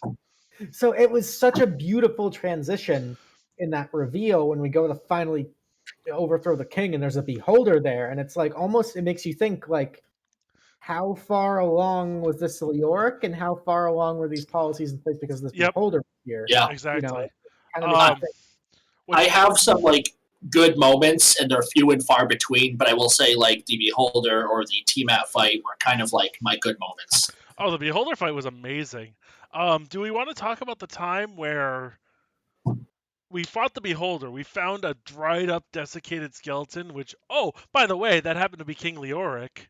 And the Necromancer decided to give it life, and then you all decided to have a little pageant to put the crown on Visenya's head when the cleric was in the other room searching for things and decided to be like, oh, I should probably tell Prince Joshua what's going on. Yeah, we could have easily made claim to the throne. We could have had Queen Visenya. We could have all been fucking living the high life. But how would have Adrian's backstory mission gone if I hadn't sent those sendings? Same exact thing, but without the sending at the end. Shut up!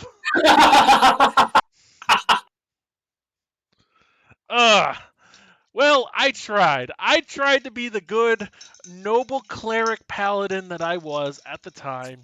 Now I just don't fucking know anymore. It's one of those like that's the thing about the Cinder Expanse is like it really like makes you think of like what's good. It makes you question morality. I threw a person at you in the Jade Domain. Admittedly, when you guys are under a time crunch as the Rat Pack, the secondary characters, where he was a healer for the people, for everybody in his village, and he was a very good healer. But he didn't so much heal as he took like the afflictions and the sicknesses, and he moved them from the everybody that he grew up with and loved in his village to the people in the valley below, who knew him by a very different name.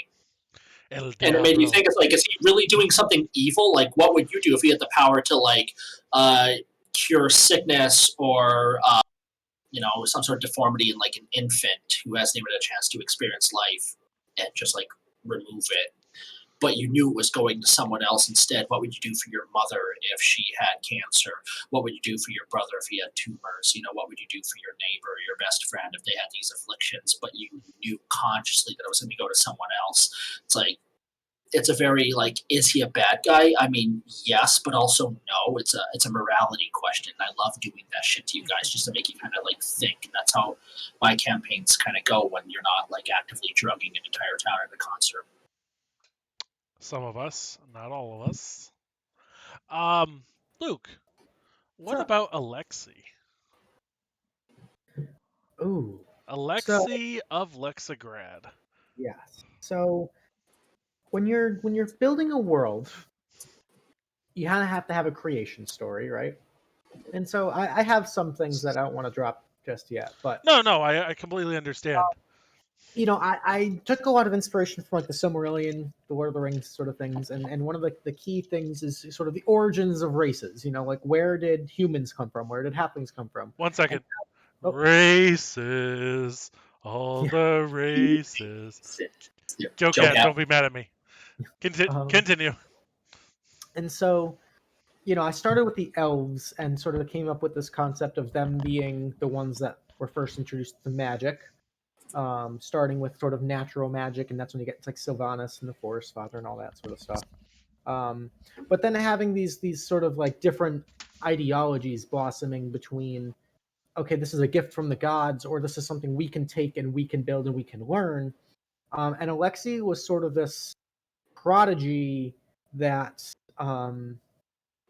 essentially stumbled upon the heart of magic, and was basically the first one to learn how to use and control magic to a degree that no one else in the world had seen before.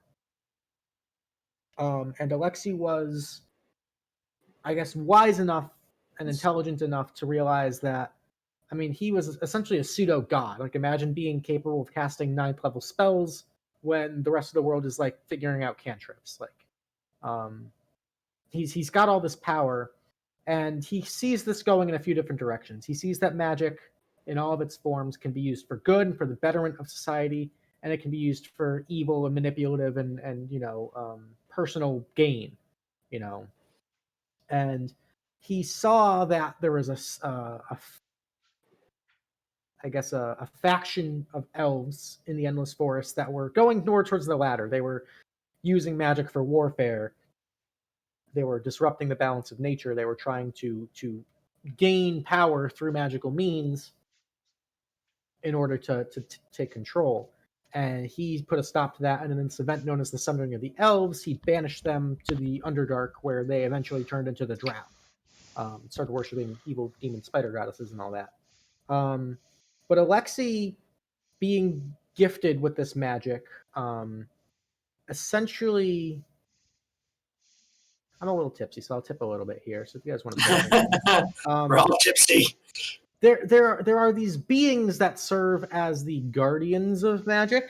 I won't get into what they are or how many of them there are, but essentially he found these creatures that all represented a different aspect of magic. But fuck divination. Divination's the best. Shut up. No. So one thing that Alexei was a proponent of is that the 8 conventional schools of magic are a social construct and not how the weave is actually organized. Which makes sense.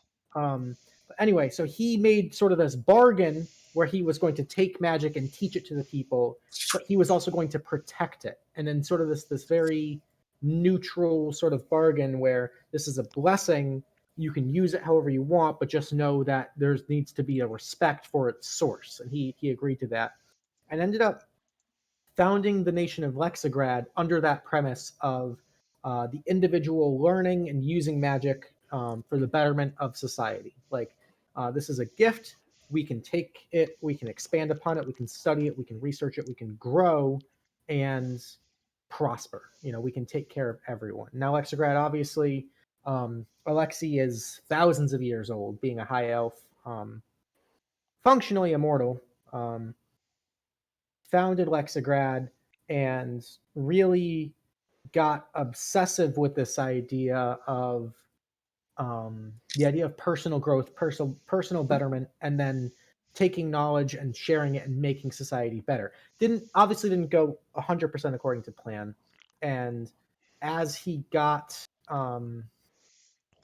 older and a little more down the rabbit hole in some of his research, he's not necessarily a dictator or a tyrant or anything. He just sort of lost touch with reality, as one in his situation might do. As one who's unraveling the threads of reality and everything tends to. I think the car is a good example of that.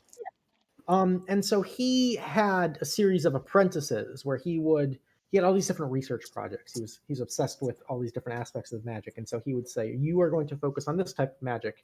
You were going to focus on this. And he would touch base with all these different apprentices, which then sort of banded together, all of them working under Alexei, and were like, maybe we should keep this guy in check. Like, in case he just goes totally fucking nuts. The megalomania setting in and whatnot. Yeah. So they formed this council of high arcanists with Alexei as the high arcanist. Okay.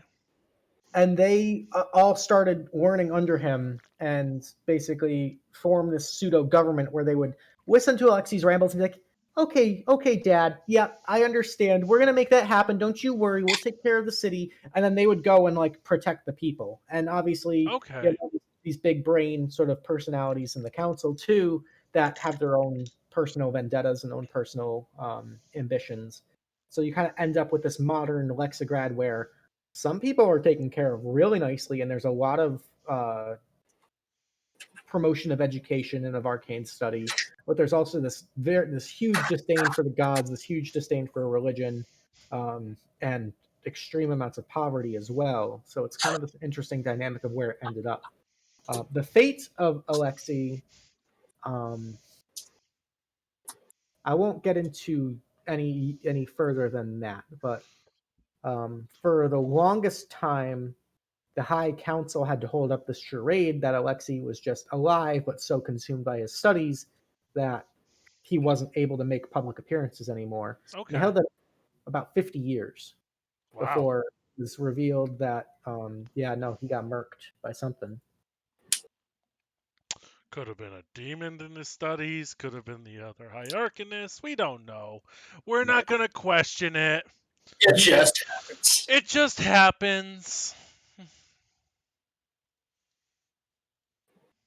Oh man, I'm feeling those beers. Not gonna lie. I'm so proud of you.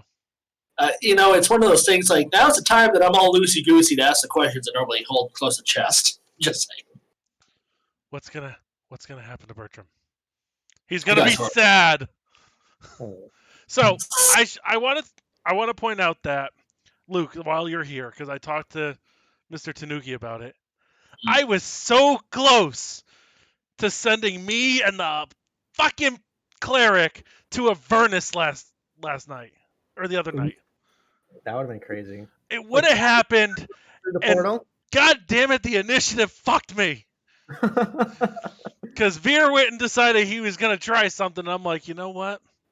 Okay. You guys had to pull out all the stops in that fight, and I'm so goddamn proud of all of you. Not gonna lie. This is kind of like if Bertram had. So this is kind of me as it's this concept of storyteller as player, where if Bertram had tackled the high priest, or priestess or whatever the fuck she is, I don't know, knocked her off that sacrifice altar. God, I love that sacrifice altar. Well done. Tackled her into the portal. We both went to Avernus. As the player, that would have been an acceptable end to that character for me. Because he would have died doing what he thought was right, and he would have died, protecting, committed to his cause, as it were. Like, this suffering won't happen. Sucks for me, because now I'm in Avernus, but it would have been fine. From a storytelling aspect and as a character arc, it would have been more than fine. It would have been beautiful, it would have been poignant, it would have been perfect. But of course, we have the Cursed Kraken and his way to derail any kind of plan. I mean, his derailment was a hindrance and a help, just because the ritual was only mostly completed instead of fully completed. Yeah, so when Tiamat emerged, she was forced out due to overloading the arch. She came out weaker than she should have been. So instead of having like 1,000 hit points, she only had 700, and she didn't have like some other stuff they threw in there. And it was also clever thinking on Jamilio's part by attempting to use poison on her, which we'll say, like, in the books, like, yeah, she's immune to poison, but this is a special blend, which is even written down as a special blend. Fuck Guinevere. That bitch. You did. Bertram did. Bertram did? Yeah, Bertram did. Yeah, there were a couple. There's 3 years time gap. Bertram got his dick wet. Yes! Cannon! Bertram got laid! And he didn't have to pay for it this time. Fucking yikes. Jesus. Yeah, it was like all of you. God, I feel like we could have done like an entire like LoreLocks of just like a kind of a sit rep or an after action report, so to speak, of like what happened just during that final battle between fighting the obsidian butterflies, which is more than just a spell. It turns out they're actual creatures, and that's what that spell does. That is okay, Rudy. I love that effect, and I love that creation of something. That's just those creatures, and that's that trap that you hit us with way back when. Oh, I love it. I was thinking like how sick that would be as like an album cover or like a tattoo to represent like the Cinder Expanse. Like that is just so metal. Like so butterflies in themselves are in nature are very metal creatures. Like you can find pictures of like a bunch of either monarch butterflies or emperor butterflies like feasting on like a dead fish. Like that's washed ashore. Like they're very metal creatures. They're also very beautiful, and I will never hide the fact that I adore butterflies. And Obsidian Butterflies is actually a spell from Exalted, which is a White Wolf game, and it is a lot of fun. So what I did is I took Obsidian Butterflies and I brought it over to D&D 5e as a homebrew spell, which is just a cloud of daggers that's been cranked to 11, because they kind of have a life of their own. You're not just like summoning a bunch of daggers that are whirling around you. You're summoning, and that's what the component is, a small shard of the material component is a small shard of obsidian. But you're not just like casting the spell, you're actually summoning the obsidian butterflies from the source that kind of like whip around you. And just like them flying around, because obsidian is so sharp, it can cut down to the molecular level. But it's also very brittle. So when the spell is taking effect, it's doing Cloud of Daggers, when it disperses, it actually coats the ground. And what's that like? That druid spell where they create like the bramble path, where like walking across is like a D4 per 5 feet. I can't think of the name of it to save my life, but it's a combination of Cloud of Daggers and that druid spell. So like while it's active, you're taking the damage of like the slashing damage of the butterflies just kind of like whipping around you and flying in their irregular patterns, like the most hellish butterfly pavilion. And then when it like deactivates or like its concentration dropped or is dispelled, they all fall to the ground and shatter, and the entire ground is like just coated in like sharp obsidian fragments. Yeah, like I love that whole concept, and it's like I don't know how anybody else pictures it, but in my mind, these obsidian butterflies are like thin wings, like slivers of obsidian, and that's why they're so sharp as well. Exactly. It's like, and then when they flitter about, it's like you have that like sound of like just like those fucking like the glass grinding on glass, or just like it's oddly metallic and clicking. And yes, that is great. That is like one of the best things in the Astral Clock Tower. I'm very sorry about that, but it was very funny. And when you searched her body, you found the note that she couldn't get rid of. It was that whole like event of like you guys going through like the tower was one of my favorite sessions to DM because of like the weird traps and like seeing into the past, the present, the future, that all the dimensions that like tied together. It was a really wild session. I wish I could continue the Curse of Strahd campaign, but there's literally right now no day way. that works. Understandable. Like the only day that I could possibly run something is the other Friday that we don't play. Yeah. And regrettably, my stupid ass schedule where like if when I'm working 1 week, I'm not working the other, and it just like keeps flipping. Well, I mean, these things happen. There's nothing we can really do about it. It's gonna. But you're in another game. You're in Luke's game, which is awesome. I'm just glad you're playing because you need to play like as much as the rest of us can. Yeah, I really do. It's like one of the few things I actually look forward to. D&D? Yeah, let's do D&D. Yeah. Yeah, Speaking of which, if you ever visit, we're playing a one-shot. Hell yeah. I will call out sick just for you. Like, just saying. It's one of those things like you need to be involved in like our sessions, and because we love our fucking community, we really do, and you've been with us for a long ass time, so. Yeah. I mean, when Chaodoria visited, we played a one-shot. We did. You fought the Sapphire Dragon. We did. And I killed her. My tea leaf. She's so good. And you were killed. You were bitten by a sand shark. A lot of monsters were picked out by Untamed Scribe. I'm like, hey, I'm doing some desert shit. What do you got up your sleeve? Because I know you wanted to do a desert campaign. She's like, I got you, boo. She brought out a bunch of Dark Sun shit. No, I think a desert, like, I love the Cinder Expanse because in my mind it's just this massive savanna of like yellowing grass and. Picture Kenya, like where it has like the yellowing grass, but also has the parts where like you can see like the frost tip mountains in the background, which would be like leading into the frozen reach. But then you also have like the beautiful like savanna-esque like the trees that you would see where they're like kind of like off at an angle and they're flat. And there's also green, there's yellowing grass. There's a lot of volcanic soil. As you go further south, that's when you start to see like actual like redwood pines that are like actually just like trunks of like black like ebonwood bark with like black leaves that come out, and that's the dark forest, which has its own bullshit. Yeah, like I love this whole like. I love the idea that I've taken the Frozen Reach as kind of like my campaign area, and I'm like, okay, what can I do? I can create a environmentally difficult dungeon-filled ruins area because that's like how many civilizations have risen and fallen in this frozen wasteland? Well, that's a glass sea too. Like a lot of people don't go like actually into the glass sea; they stay close to the river because what makes it so dangerous is when the sun hits its zenith. The heat from it actually turns the sand into glass. And there's all sorts of like ancient warforged civilizations and mechanical constructs and ruins and stuff like that just like littered out there. So the Frozen Reach and the Glass Sea have the most uncharted terrain for exploration that you could literally build anything from.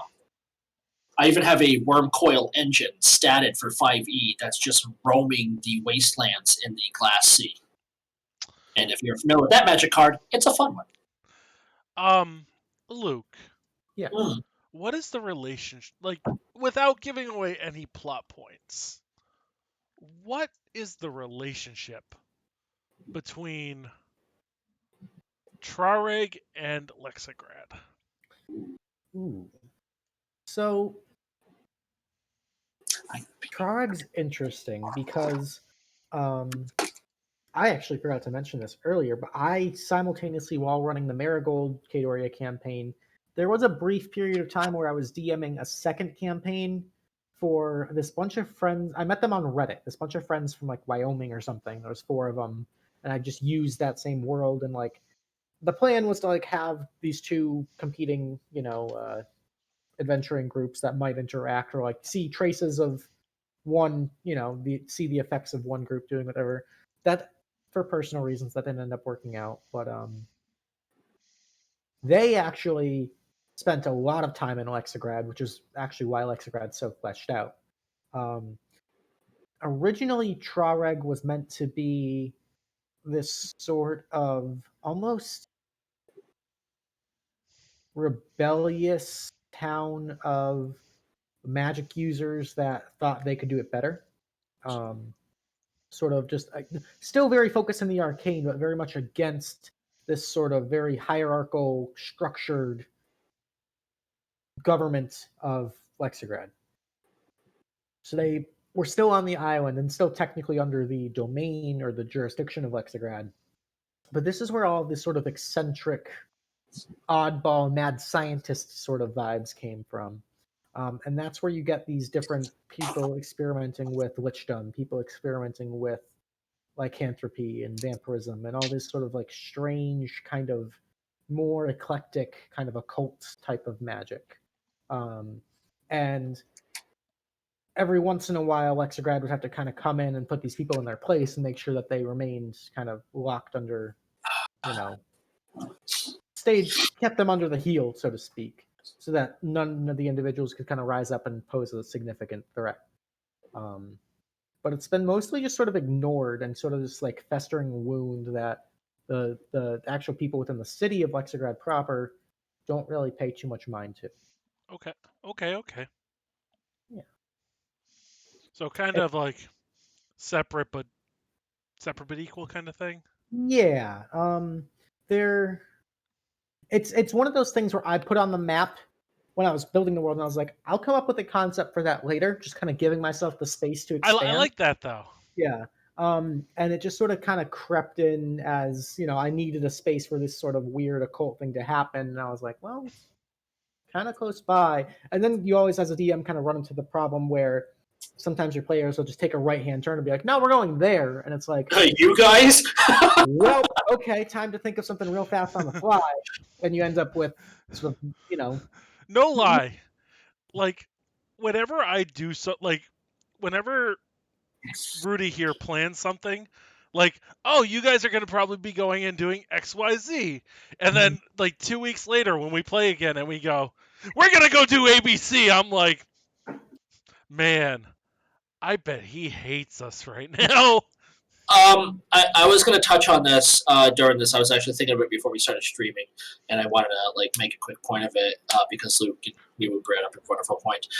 These are the moments I absolutely adore in D&D. Is like no matter how much fucking planning you're doing, your players are always going to find a way to fuck it up because no matter how much you think you're not underestimating the creativity of your players, you're underestimating the creativity of your players. And those are the most fun moments in D&D for me. Is like being a very reactionary DM. It's why I like the color blue in Magic. It's very reactionary. When I have the planning Luke does, and I will always consider him a far superior DM than I am, is far more than any of the planning I will ever do because I will do cliff notes and then just let you guys do whatever the fuck you want because I know no matter what I plan, you're not going to do it. So that's actually my hardest aspect of being a DM is I don't have this ability to sit there and be like, oh shit, they're going off the rails. What do I do? And you guys have both played in games with me where I'm like, oh shit, what am I doing? Winging it. The key to I think as the more you DM, the more you realize what kind of prep you need to do. Because if you spend dozens of hours sitting there and saying, okay, they're going to do this and they're going to do this, and you try to anticipate what your players are actually going to do, you can't. You're going to be wasting so much time. You're going to have all this dead content. So okay, go ahead. What you really do is you create these ideas and almost these bubbles, these sort of standalone concepts that aren't tied to anything in the campaign. They're not nailed down to a specific location. There's no NPCs involved. There's no just fun concepts like these what ifs. Like what if there was, for example, what if there was a town where there was a bunch of like renegade mages that were studying all this weird occult shit? Okay, simple concept. And then as you get to this campaign and as you're reacting to what your players are doing, which they're gonna go off the rails, you have 24 different little bubbles that you can choose from that are all fleshed out in your head. And then it's that improv skill that comes in of weaving those concepts, those little bubble thoughts into your narrative to make it seamless. And that's kind of where the practice of the improv skills come in, which I think is really the most important skill as a DM. 90% of my shit is improv. I mean, so you guys played in the Curse of Strahd with me. Like, I have. That was kind of the whole, like, my introduction to 5e D&D. Whereas when I was playing 3.5, I actually DM'd quite a bit. But that was also... What year is it? Yeah, so that was what it was. over 10 years ago. So it was kind of like... sorry. I thought you were talking about, like, game years. My apologies. No. So when I was DMing last before Curse of Strahd, it was 10 years ago. And I was sitting here like, what do I do when this happens? What do I... And module running is hard because it's not your material, and... I can't run modules. I can't do it. I have to pick, like, my favorite things and, like, weave them into my own shit. Yeah, so I had no problem with sitting there picking up the module and being like, what are we doing this week? Okay, what if they do this instead? Okay, I kind of had that formula. For example, and spoiler alerts for Curse of Strahd incoming. I'm so sorry, everybody. In 5, 4, 3, last chance, cover your ears, 2, and 1, spoilers. Eugene leaving, like, with the priest and Vallaki being like, nope, fuck you, I'm leaving, bye. Was kind of like, I'm like, okay, I have no problem that they're leaving Vallaki. But they're not going to be back before shit hits the fan. Right. And that's kind of where the campaign kind of tapered off, where it was like, Vallaki is in tatters right now. Yeah, because Eugene was like, nah, I don't need to do this right now. He was just not giving any fucks at that moment. Mm-hmm. If you listen carefully, you might hear the familiar sound of nobody caring. Yep. I'm gonna run to the bathroom super quick. No problem. So, like, I love and hated Eugene. I really did. I loved Eugene because I loved Eugene for what he was, not in Barovia. Eugene was a nervous... He was an anxiety-filled wreck. An anxiety-filled wreck that flew into a rage and murdered his boss. Like, very his much... boss's son. His boss's son, I'm sorry, yes. And, Calbrina, it's safe. So, he murders his boss's son, went off the rails. That first session of Eugene was my favorite time with Eugene. He got corrupted real fucking quickly in Barovia. Because I was always a part of him. There was the corruption part where I was sitting here like, holy fuck, he's a dirtbag, and I hate it. But it's like not my place to hate it, where it's like, oh, you're taking an NPC and you're belittling him because he's drinking. Ugh. So it was kind of like that whole thing where I'm like, I was the meme with the guy with the cigarette where I'm just like, how do I deal with Eugene at this point? And I was in this place where I'm like, I don't know how to fix this right now.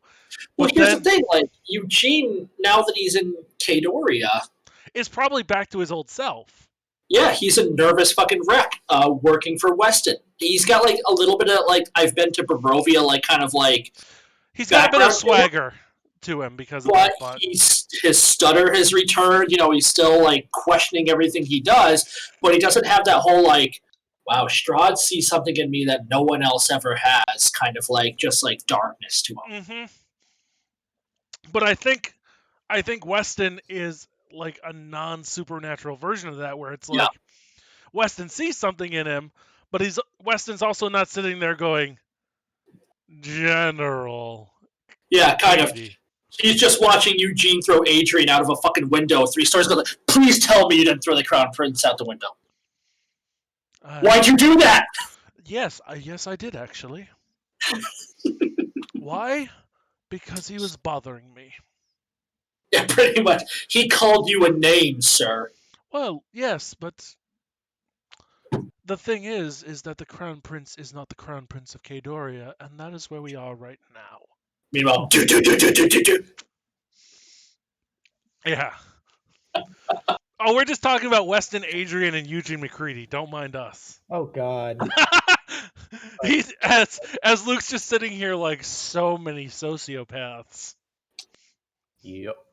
I think it's a very cool like tie-in because obviously Weston is a De Malgore and rooted in the home game, staff game. But he's just like off on his own now, and it's this cool like shard of influence it's going to blend the two worlds together real fast. But the thing is, Weston respects the fact that Adrian is of the crown, but Weston doesn't respect Adrian. Not at all. Like if it came down to it, Weston knows that he could end Adrian with a fucking twitch of his hand. Like, and it's this really like interesting dynamic right now where Adrian like frequently visits Weston. Like they have tea or like wine together because they're both from the same area, and it's like a familiarity and like an unknown land to them. And it's bringing them closer, but at the same time, it's like they're still building up to that mutual fucking respect of like, can I really trust you? Do I really like you? Or am I just hanging around you because there's some comfort in knowing we all come from the same place? Eugene from Lockley, Weston and Adrian both from Drakmere. Yeah, that comfort is there. And for Weston, it's a reminder of home. But it's also this reminder of what he can't have right now. Yep. Because at the time of TAC, he has this little disrespectful little shit sending him missives like he's like, screw this, my nephew doesn't need to hear from me. He's completely like, we're in the 3-year break, and during that break Bertram has tried several times to recall Weston. Like, I need you here to talk to you. I need to get an update. What's going on?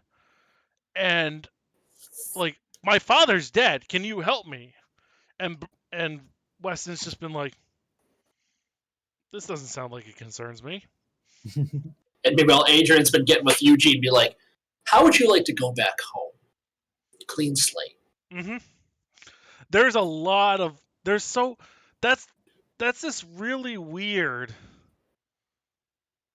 Am I just hanging out with you because of fantasy racism? Brenna feels a certain way about Weston. Oh, Calbrina, you can't just leave us hanging. You got to tell us what that certain way is if we're talking. Is she your plan C? Like, it's like if Shiana and Adrian and Willow fall through, is Weston like the next one? No, Weston is F. Weston is quite a lonely man. Don't get him wrong, but he's only in his 50s. He's a pompous turd. Well, you're right.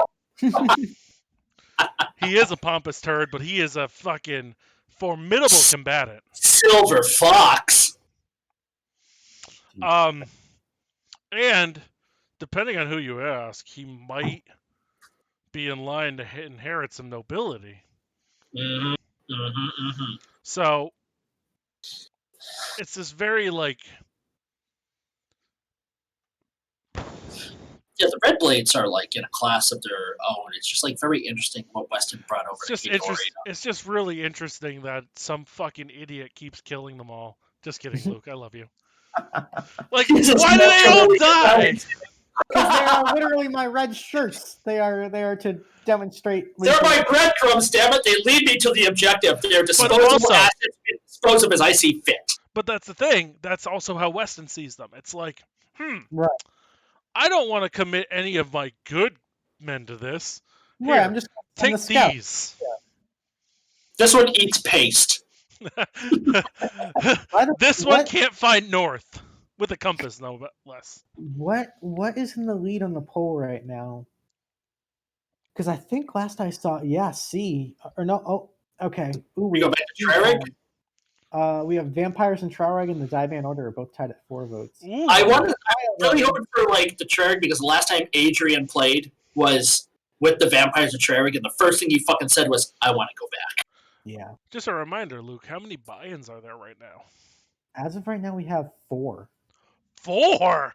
4. I got one during the stream. Ooh. I was going to say, isn't there like a priority X that's automatically in though? Because they have the same day off as I do? Technically, yes. So I think we're full. Pretty much full. Oh, my goodness. Oh, God, who's the buy-in? Yeah. Oh, my God, who's the buy-in? It begins with a K. And ends with an Elbrina? Yeah. It's going to be a clusterfuck. It's an explosive fustercluff. What's going to be amazing is I'm just not even going to have to prep. I'm just going to be like, so you guys are in the guild lounge, and I'm just going to... And then a fucking brawl breaks out. And Ortic's going to be sitting there with Tic-Tic like, you want some of this popcorn? Yeah, sure, no problem. Because, I mean, spoiler alert, I bought in. Spoiler alert. I did again. Just to guarantee it. Spoiler alert, so did Kraken. Yeah. 4 buy-ins. That's kind of like the most buy-ins we've had. That's the most buy-ins so far. Yeah. And I did it specifically because I knew Mikey was going to be playing, and then I messaged Kilbrina going, hey, buy-in. Oh, that's evil. That's evil as all hell. Hey, it's me. Yo, oh no, this is going to be bad. This is going to be so good. I love this. I can't wait for a TPK. So I have a question. I have an answer. I don't know if we have an answer for it yet, but this is just something that's been like in the back of my head. So all of our dates, all of our calendar dates are 1475 Astral Reckoning, AR. Yes. What the fuck is Astral Reckoning so I was the one who created the calendar. Okay. Astral Reckoning is these scholars, wizards, whatever it is, in the Astral Clock Tower. Oh. Ah. Astral Reckoning. It is those people who are keeping, like, there's got to be some kind of like chronographers and chronomancers that are like. There is a chronomancer, which I made using a chronomancy stat block before Wildmount came out and Dunamancy was expanded before I, remade it. So the idea is that the calendar that we are using currently is the one that is being kept by the Astral Clock Tower. That being said, there could be some guy in Lexigrad that's keeping calendar on a completely different, like, event. Because it's not like they really talk to each other. Yeah. So I gotta ask, Rudy, what is the event that is 0? Because like is 0 the formation of the Earth, or is 0 like 0 is when the dragons disappeared from Drakmir. The event that led to that, because Drakmir was originally, before it had like an official name, was officially founded by dragons, and this is kind of like a very like Diablo like sanctuary kind of thing, where like angels and demons are like, fuck it, we don't want to war forever, let's just create sanctuary and like live, and that's where like the Nephilim came from. This is Drakmir is very, it had a bunch of chromatic and metallic dragons. Like, why the fuck do we hate each other? Let's just live together, and they did for a long ass time, and eventually. The human race, anyways, came from the north, the frozen expanse, and then they were integrated slowly but surely into the Draconic Society, and that's where all the nobles from Drakmir came from, the Vodniks, the Blackmoors, the LaRues, the Kemlars, the Dragmires.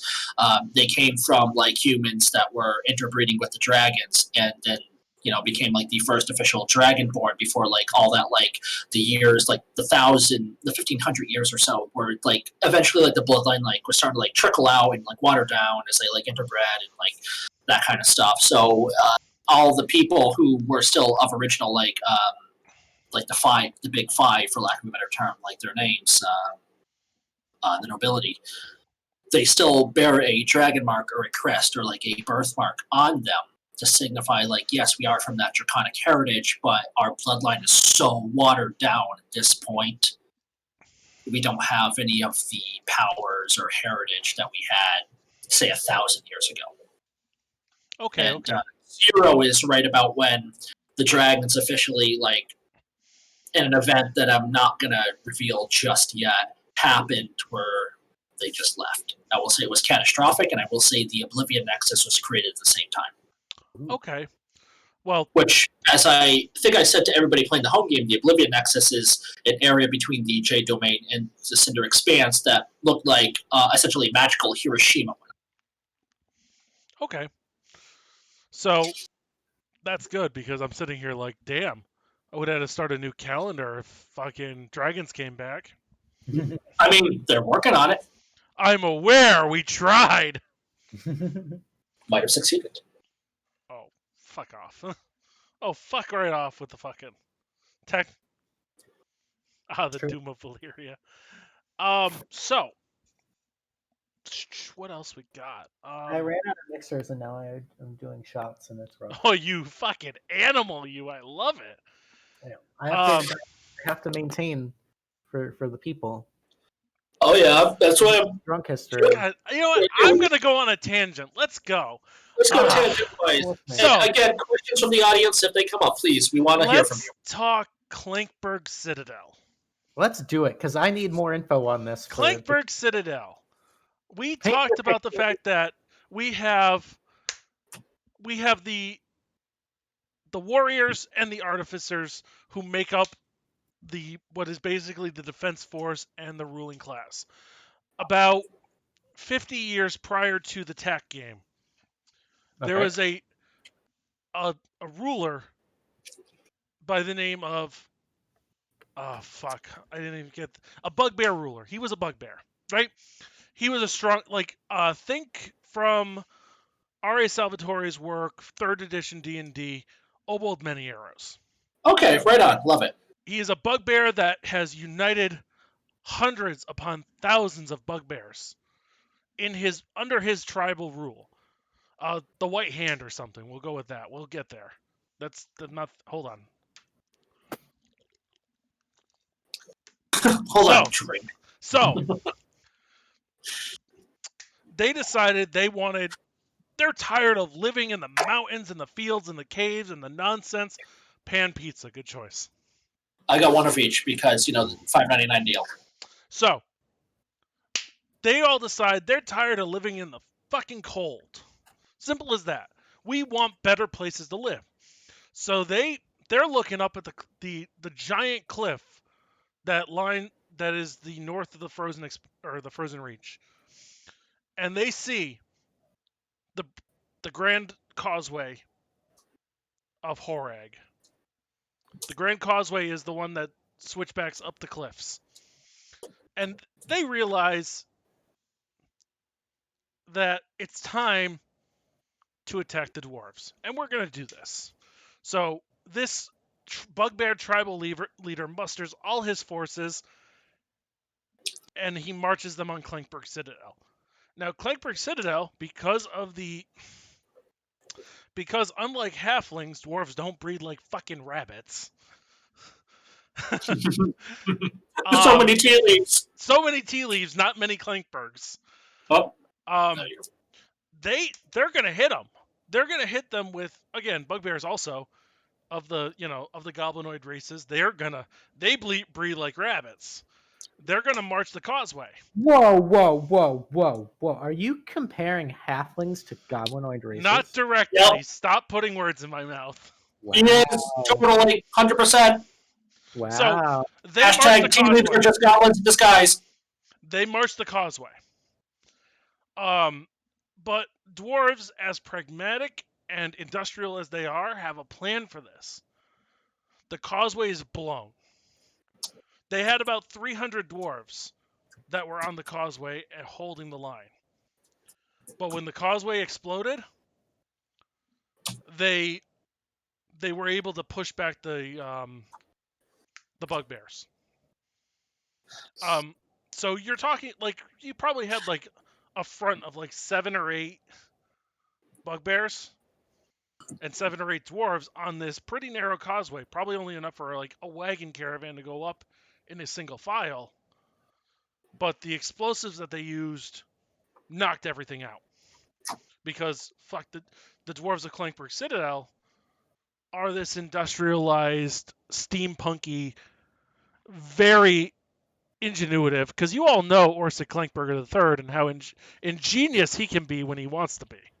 Listen, you're designing my new whip. I know you're ingenious. Yeah. So they blow the causeway. The bugbears scatter. This bugbear tribal leader was killed in the blast, and they rebuild the causeway in a matter of months because that's the way it works.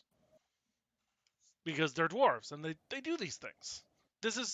But we're talking about 300 dwarves that died holding the line because they were on the causeway that was ordered to be blown up. But the way that dwarven society works is that the clan is the self doesn't matter. The clan is what's important, and viewing the clan as a collection of selves is not really the way it's supposed to be. At least in the idea of the dwarves.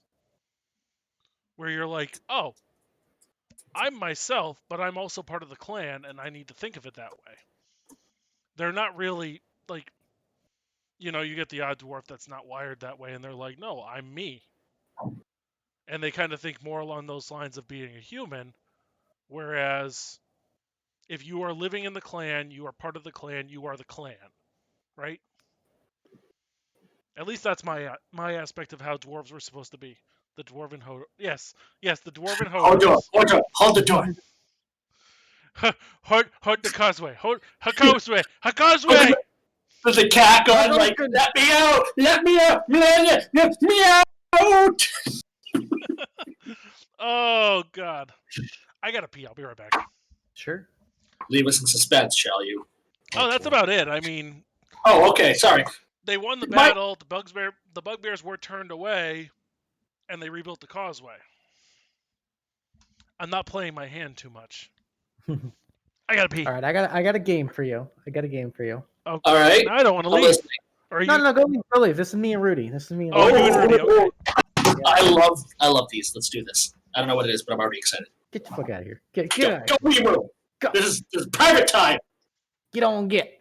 So, I'm watching stream, not the actual. So, got you, boo. Delay. All right. You and I right now. Yep. Let's both Uh-huh.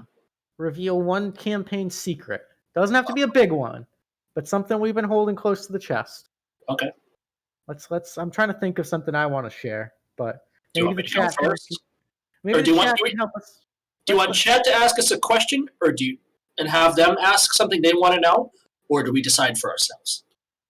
If anyone in the chat has a really burning question they want to know, throw it at me. And that includes you if you've got one for me, because I've got some for you. We'll trade.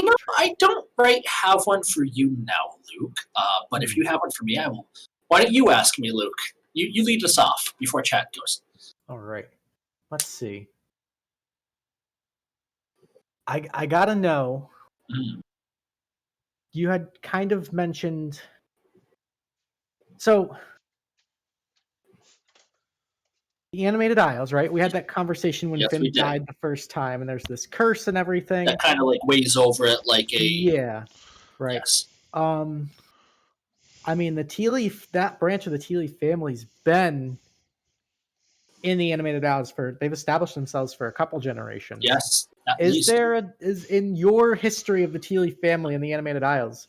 Is there a Cyric influence there? Yes. Are there some that are, There is a Cyric influence there. As I put it, and you are free to change it because they are in fact your creation, but some of the earlier generations of the tea leaves were when in Rome. When in Doing Rome. their own All right. students. All right. Interesting.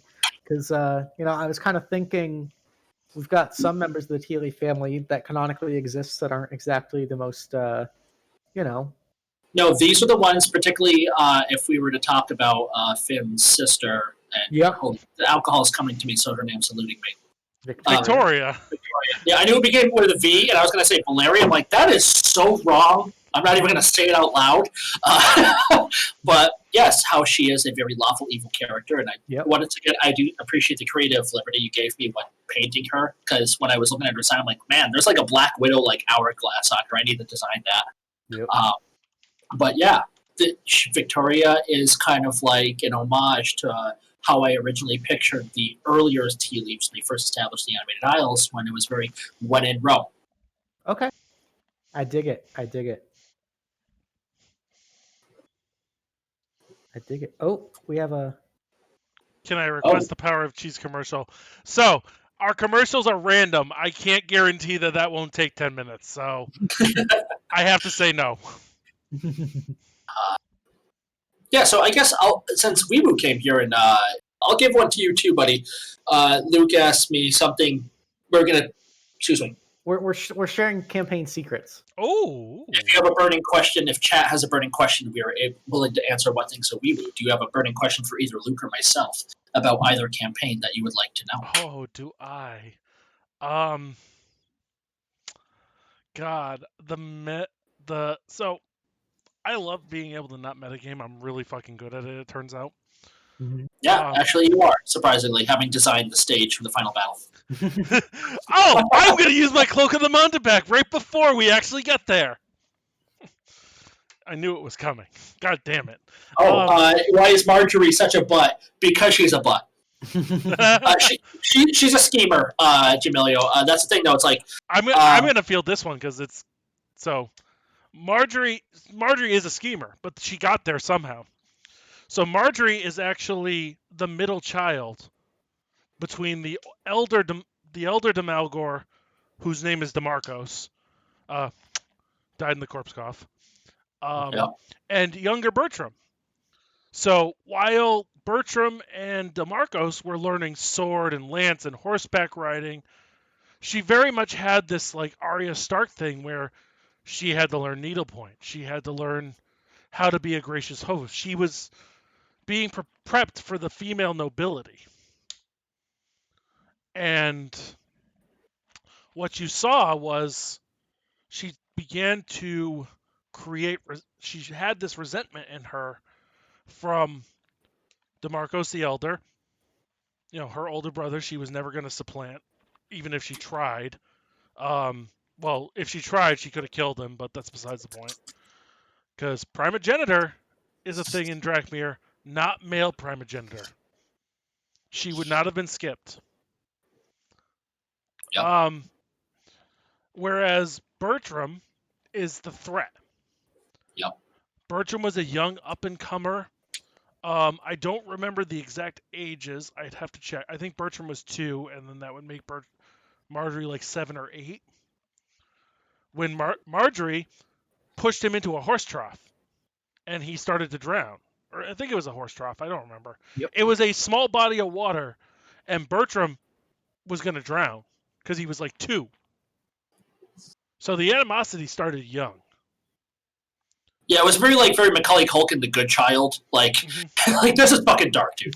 So Marjorie watched DeMarcos grow up and started being like pushed to the side because she was the second child and not very she wanted to be the one that they paid attention to. And then Bertram came along and he got training at sword, and Uncle Weston was out in the yard with them training them. She didn't like it.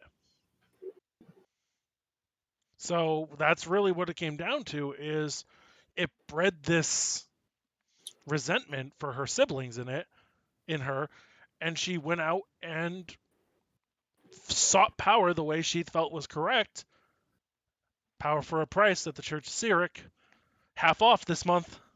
And it wasn't just the fact that it's a very power for a price. It's the Church of Cyric, or the High Priestess Elizabeth, happened to notice the potential that Marjorie has. And it wasn't so much, hey, you're going to join our ranks and files. No, you're going to be my personal handmaiden, and I'm grooming you for leadership. Ooh.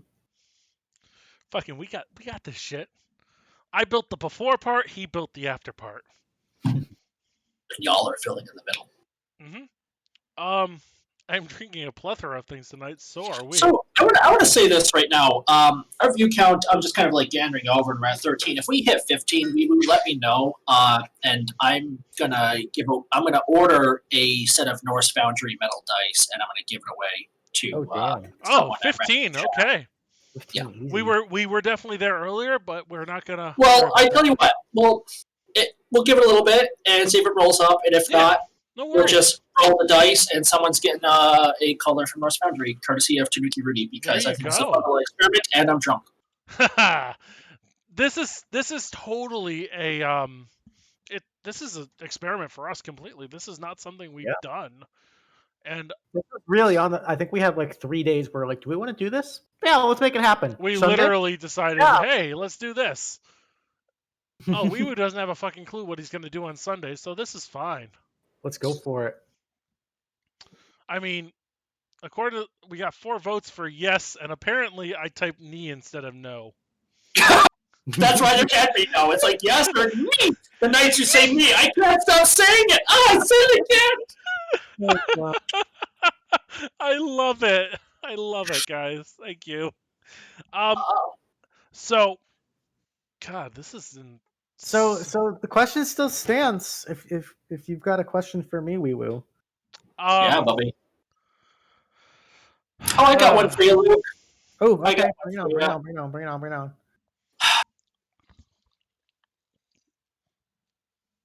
I'm trying to phrase this so it's not like accidentally 2 in 1. So give me a moment. Bring it.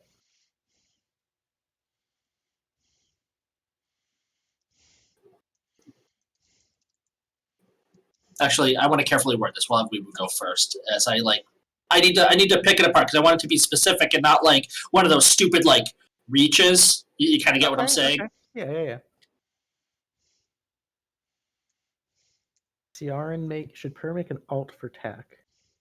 Alts are fun, but Ciaran. I do like alts. I feel like Ciaran's just getting into like her element. I don't know. Yeah, Ciaran is like just coming into her stride. I think this is a perfect time to focus. I think this is great with one Ciaran coming to her stride and Per coming in as like a player. Like I'm seeing some wonderful like player growth and character growth, and from just like monitoring like TC and like Roll20 and like noticing the amount of activity from like players as like characters or players in general. And it's one of those moments. It's like, cat, I see a cat. Cat. Come here, buddy. Don't knock that. Oh, come here. It's just like I adore it. I really do. I love seeing players like get comfortable and if they're an element in it. Particularly like we listen. If I come off as like an asshole, like TC, or I apologize. I'm just like in a character, and Adrian's for lack of a better term, Adrian's a piece of shit. He's a bummy prick. His charisma's a fucking 8, so he's an asshole all the time. And he's starting to humanize. He's starting to humanize a bit. Don't use that charisma as an excuse. Hey, Orsick's got an 8 charisma, and he's fucking lovable. But ideally, I think the point I was getting to is like we try to make our fucking tax sessions and our Roll20 to be as open, accepting, loving, and inviting as humanly possible, so we can get as many people in to just like experience D&D, even if they were afraid or they have like no friends to play with. It's like, come play with us. We'll welcome you. We'll love you. Just like enjoy yourself.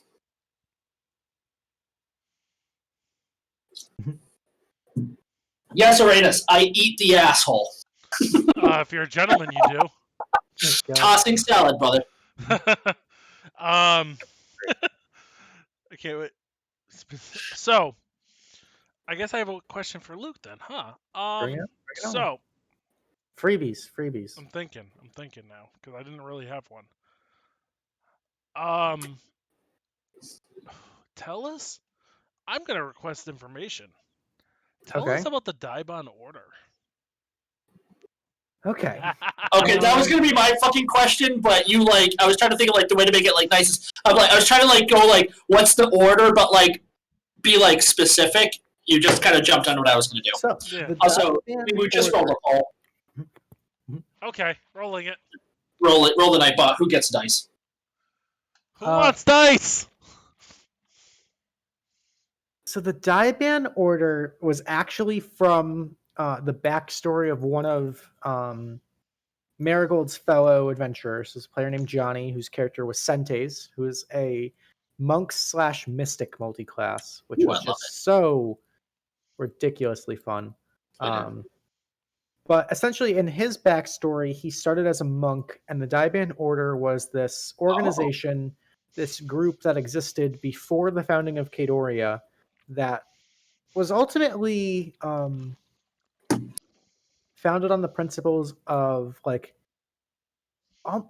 loosely kind of like the Cobalt Soul sort of feel, finding information and sort of guiding the local politics in a direction towards peace. And they were trained to be spies. They were trained for infiltration, and they were trained for assassination in case particular people were causing problems and needed to be taken out, and so that Cadoria could prosper. Eventually, it kind of got seeded with corruption, and Sentes, this character, started noticing and calling out some of the leadership as to, okay, so why do we take out that guy? He wasn't doing anything wrong.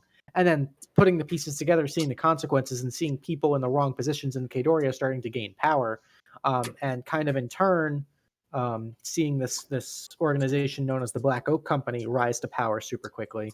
He kind of called the leaders on their bullshit and said, what the fuck? I thought we were about upholding justice and peace and balance, and now we're sponsoring these evil, selfish companies that are destroying the city.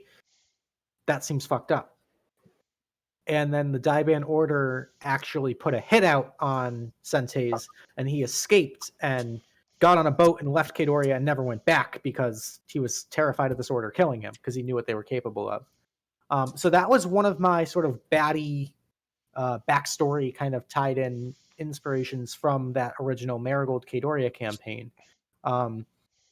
Since that campaign never technically finished, I kind of had to extrapolate, okay, like what would have happened in the last arc of this story. And eventually I think they would have defeated Galdoran, the leader, and kind of put an end to the Daibon Order. But this is now 211 years later. And I think there's always, if you have any good villain, I think there's always going to be imitators, or there's always going to be horrible example or comparison, but like in the way that you still have people who are claiming to be Nazis in 2021, like people still holding on. There's people, you have these charismatic demagogues in power. There's still going to be people hundreds of years later that are brainwashed into following that. And so this modern wave of the Daibon Order, while not as organized or not as necessarily lethal as it was back then, is still this training. I mean, they're essentially ninjas, but they're still kind of this emerging threat, kind of rising up from the shadows again, trying to make something happen in Cadoria. As far as the specifics, I think I'm going to be a little secretive on that, but hopefully that satisfies your curiosity. Just a little bit. Yes, absolutely, it does. It's a lot more than I had. Yeah, So. I mean, so it's this whole idea of just like we get like through the one shots that we have, like when you start to think back, when it's like, oh, the first one shot we did with Rudy, where it was like, oh, by the way, this is Tanis Leafcap. It's like, let's expunge on him a little more. Which was a creation by Untamed Scribe. He was an NPC in the first time I did the Cinder Expanse module. Okay. But the Daibon Order is something that we don't get to talk about a lot because it's like, okay, well, I think with TAC we have a certain like interest in things that we as players go on, Like if you asked Orsic what he wanted to figure out, Shaynar's a cock. He wants to kill Shaynar. That should be obvious for Orsic. He had some issues with the vampires in Traric. The weird demon thing in the doll basement, I think that was more of a one-off. I'm not really too suspicious of that. Just not going to hang out at the orphanage alone because that kind of scares me. But going way back to Orsic's first mission, the Daibon Order were there. Mm-hmm. Yeah, it was Adrian was with him, and that's when Shadow was pushed into the fucking pier like a drowned cat, and you cast a bunch of grease and almost lit yourself on fire. So I do. While we're talking about the Daibon Order, I do want to mention something because I feel like there's been a bit of a, people were snagging onto something in Tavern Chat and kind of running with it, and I want to clear something up. So there was that night out at the club with Ciaran and Niran and everything, and like there's been this sort of theory that it was a targeted attack on specifically those two for some reason, and you guys have been struggling to put the pieces together. And I just want to say it's not necessarily for any reason related to those two specific characters, more so that you guys made a scene and they didn't like that. Oh, D&D characters making a scene? No way. Listen, all Adrian remembers from that night is fucking Ciaran dancing with his whip tied around her. So, there was a lot going on. Sounds like it. This is why Orsic doesn't go out with the kids.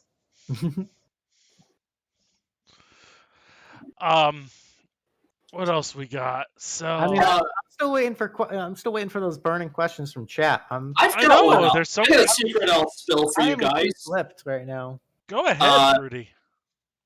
So it is. I might have mentioned like offhand in like either Tavern Chat or in the home campaign that Dragmires are notoriously difficult to kill. That is kind of like the thing about their bloodline. I don't remember that, but continue. Leoric is alive. Oh shit. That's a game changer. Just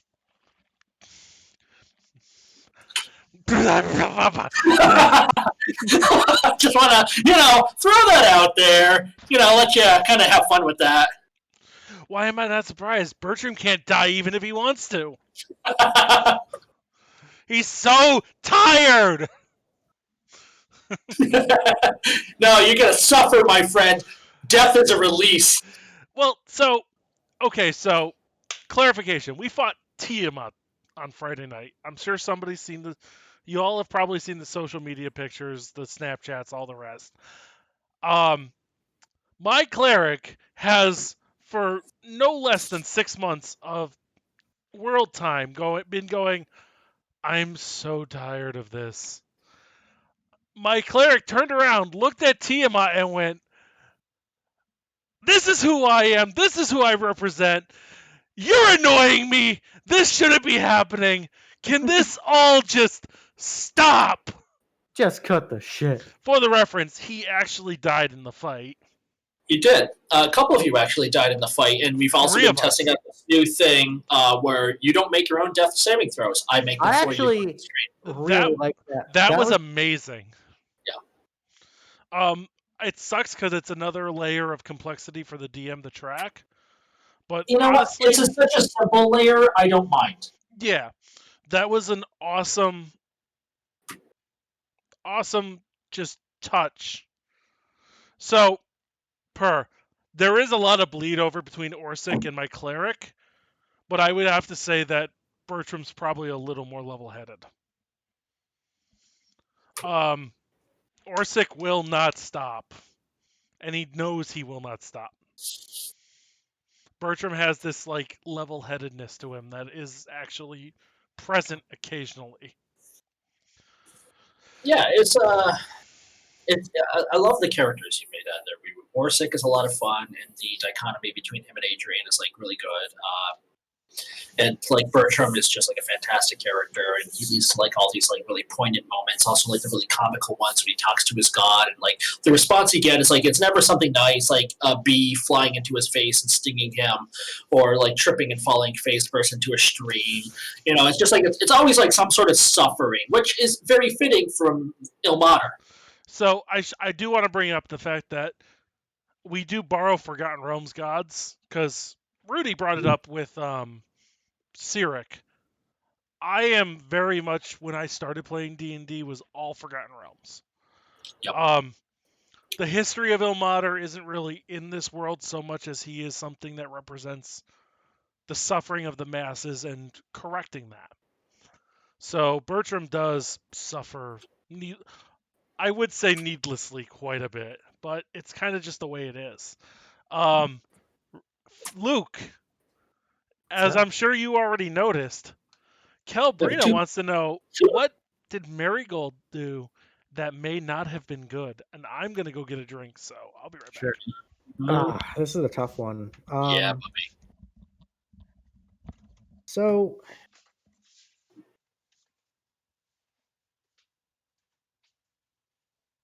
I'm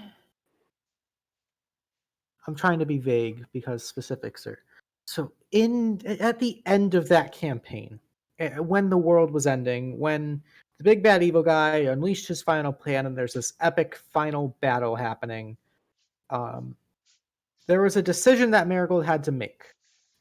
Essentially, you guys fucking know. So the big bad evil guy of that campaign was Vernon Burr. He was the High Arcanist of Necromancy under Alexi.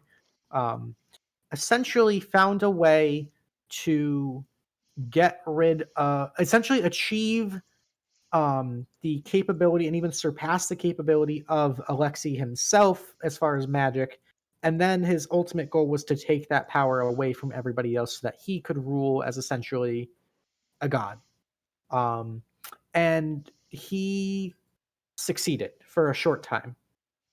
Essentially, there was a 2-week period, roughly, where magic did not exist in the world except for what he had.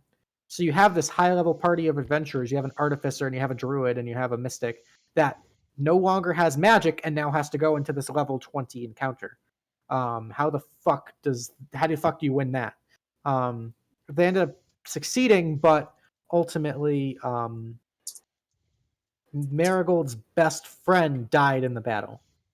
And with their limited capacity to get magic back in the world and like restore the balance, Marigold was faced with a choice of basically reviving magic and regrowing the Prime Heart, or saving her best friend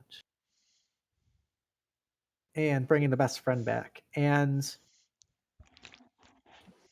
in the moment, something that haunts Marigold to this day is she had to be coerced to make the sacrificial decision to leave her best friend behind, because she was going to throw it all away. She was going to say, no, I want my best friend back. I want to live out. You know, I don't care if there's magic or not. We'll be happy. We'll live a simple life. So that's kind of this not necessarily evil decision, but definitely a selfish decision that was very sort of out of character for her. But in the heat of the moment, faced with that ultimate decision, had to make the choice, you know. And it took Sentes and Sturm Stormscale to say, no, we're not going to let you get rid of magic for the rest of the world so you can live your happy ending. That's not fair. So I guess that's kind of the. You said Stormscale, huh? I did, yeah. That was Interesting. So, we do have a question from Per, and this is, I believe, is directed at Luke, but I think it's gonna have some input from me as well. Ooh, okay. Can you tell us about Selena and her brother and the familial relationship and the not my real parent stuff? Okay. Per is also drinking, so that was a fucking hard question to read. So, there was another character that was played by Emma in the Zack campaign, and that was 200 years later. with amnesty and everything. And Emma had her own fully fleshed out backstory, which was amazing. And Selena's real name was Selena Fariage, and she was a sailor and had like this happy little hunky-dory family on Streamstep Isle. I guess in an effort to simplify and make things easier to track, and also just kind of for the meme of the tea leaf family being, like so expansive, I decided to make Selena a tea leaf. Just because I think that's a cool way to connect Emma's two characters, Marigold and Selena. But I also didn't want to completely throw away the backstory that she had written, because I think it was beautiful and it's special and it's sentimental. And so I kind of thought about this concept of adoption. Maybe somewhere down the road, Selena was disowned by her parents, or her parents met some sort of untimely end, and Marigold was there to take her and adopt her. I think that was kind of a fitting thing. And also because I think personally adoption for me is something that I think is kind of has a very special place in my heart. I won't get into that, but I have some own very personal, very deep rooted feelings about adoption. And so I kind of wanted to have that, play a role there. Also because Marigold is now pushing 250 years old. I think the concept of having children for her and knowing that she's going to be around for a long time and having to see those children grow up, have their own lives, and then die before she passes on is a really painful thing for her, especially after seeing her best friend die and having to make that choice. So she's very hesitant to actually have children of her own, but she's more than happy to care for children that are already here. And so that was kind of the choice to adopt Selena. I will say that Leopold is 100% Reginald's son. That was actually Leopold. He's on the island where everything goes bigger. He's the tallest tea leaf, isn't he? He is the tallest tea leaf, yeah. I'm just gonna do like a little side question tack on to what Per did. Does Marigold look to the adventurers and Tack as her kind of adopted children, the fucking ruffians running around, and that's why she cares so much about them? It's getting there. I think she respects. I think there's children isn't quite the term. I think there's kind of the two sides of the coin. I think in being a mother figure, there's also sort of the negative connotation that is there's a little bit of a condescending tone to that of, if I'm your mother, then I'm in charge of you. And she doesn't look down at any of the members, but she does feel this obligation to protect them. I mean, the Tea Leaf Adventuring Company in her eyes is her husband's little pet project. Okay, this is adorable. You want to, live vicariously through people's adventures. Go ahead and use your money, whatever. This is your little midlife crisis, whatever. But seeing that this is having real ramifications, and especially seeing people die, is definitely a step for her of shit, my work's not over. So there is definitely a love and a bond and this need to care for these people, but I wouldn't necessarily call it a motherly instinct. Because I noticed the protective instinct when she was having her argument with Adrian, and where she brought up multiple times, I lived so many more lifetimes than you ever will. You need to slow your pace and learn your role. And I was on the cusp of typing and really just well, let's ratchet this up a bit more. But nah, he's not gonna really poke the bear that much. He's going to be defiant, but to an extent. But it's well, yeah, I get the fact that you've lived 100 lifetimes more than I have, but I'll be lucky if I make it to my 70th winter. I don't have the luxury of being patient. Why don't you figure this out, you detached wench? That kind of I'd be worried about his 30th winter, but that's besides the point. Yeah, pretty much. Listen, he's being optimistic. So there's actually a very early on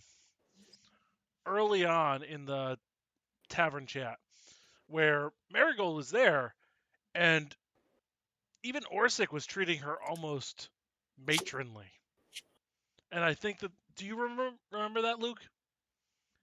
There was a point where she joined us for drinks, and Orsic, of all people, was standing up and being like, Miss Marigold. Right. And she's like, cut it out.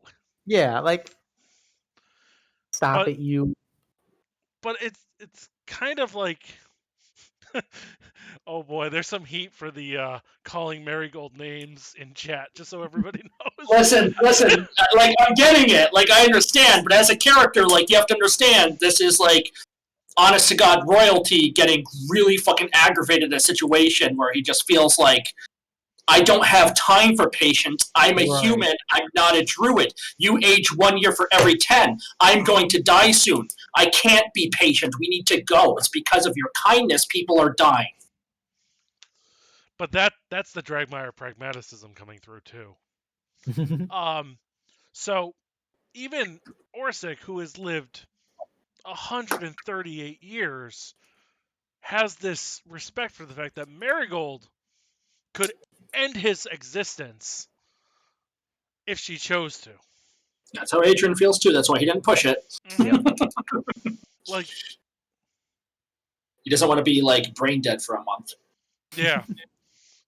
That Feeble Mind spell will do it. Is that on the Druid spell list? I don't know. Yes, it is. It's an 8th level spell slot. I am playing a Druid the next chance I get. Druids are a lot of fun. Once they hit level 20, they're basically like, the DM has to like crank shit up just to kill them. Well, while we're here, should we tell everybody about the series of one-shots we may be having? Sure. So, also, we will just double check the spelling of the address on this. Is it scenic or scenic? I took a screenshot. I'll make sure, but I know, that's what I'm looking at. So, we got another question. Yeah, we do. What's our question? Do we want to do the one-shot schedule real quick? No, we can do the question. Questions first, then we'll do one shot. Yeah. Sure. Reginald had led us into some questionable contracts and hired some questionable employees. This is to lend realism to the management position. Yeah, Reginald has no fucking idea what he's doing. Let's just put that out. He is, for all intents and purposes, if I was to make a stat block for Reginald, it would be a commoner, or it would be like a level 1 fighter or something to that degree. His he merchant has class. Zero practical like adventuring experience. He doesn't know. He's a businessman. He grew up in this hoity-toity, luxurious lifestyle, and for him, ended up marrying the savior of the world kind of on accident. Hearing all these stories of, oh yeah, back 100 years ago, I went and I fucking killed this evil necromancer, or I fought dragon. He was like, I want to do that. Like, that sounds amazing. But in his getting into, his older years, doesn't necessarily have the physical prowess to do so. But he's got the money, he's got the resources, and he's got that sort of business savvy that he can help create this company and live vicariously through setting up adventures. And so he's just really in it for this sort of this far off, kind of detached enjoyment of hearing about all these contracts and being able to say, yep, and that was the Chief Adventuring Company, and I was responsible for that. And he doesn't really necessarily understand or care to see those lasting ramifications for it, where he's like, oh shit, no, okay. I think Marigold has had some conversations with him where it's like, you're accidentally stumbling upon some like big important issues here. You need to take this seriously. And I think that the negotiations with Weston in particular, he's starting to view as this, he's very cautious in making any sort of negotiations or deals and trying to limit the company's liabilities as much as possible, because he understands now that from a business perspective, not all contracts are necessarily beneficial. So, if we recall, even from the very first session, Reginald was very eager to get people out doing shit. Right. Like, when you think about it in the implications of 4 people he has no clue about walked through the door and said, sup. And he went, go on a mission. And also, to bring up a point that we all love to remind him of, Gregor almost died. On the first mission. On the first mission, he almost fucking died.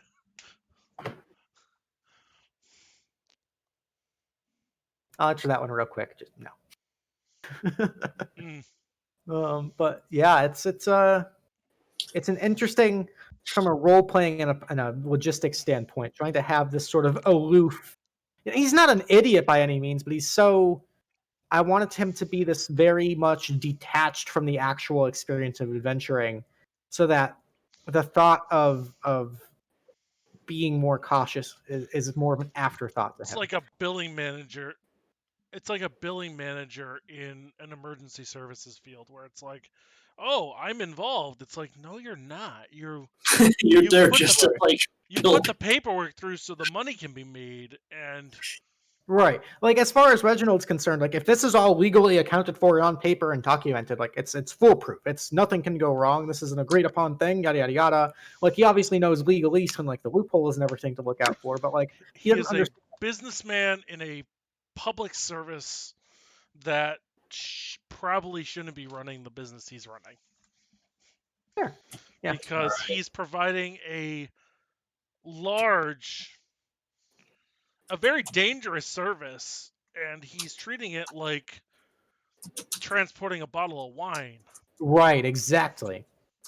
Like, oh, we're going to give help to this government in Lexigrad who has a very rowdy township that's out of their control. That's okay. Send 5 of our people. It's fine. Yeah. They'll take care of it. But and also, he's just picking random people. Like, when you think about it, like, oh, you over there, you do this. It's like, he sent me. He sent Orsic. He sent Tick Tick. He sent Adrian for all he is. He sent Callie, and he sent Cricket on what was supposed to be a diplomatic mission. Like, diplomatic immunity. Like, to be fair, to be fair, in Reginald's defense, there are limitations to the way the stream works. No, Luke. I know there are limits, but it kind of adds into that whole thing where Reginald's not thinking about who or what he's sending on these things. Can we also talk about amnesty for a second? It's like, yeah, I know this guy, he's great, and Adrian's looking at this new person like, okay, so you gave me a scroll that's meant for one person's eyes only, you're an enchanter, and you don't like them in a position of power. This is a fucking assassination! I'm just happy not to be on the receiving end for a change. I should have charged more money.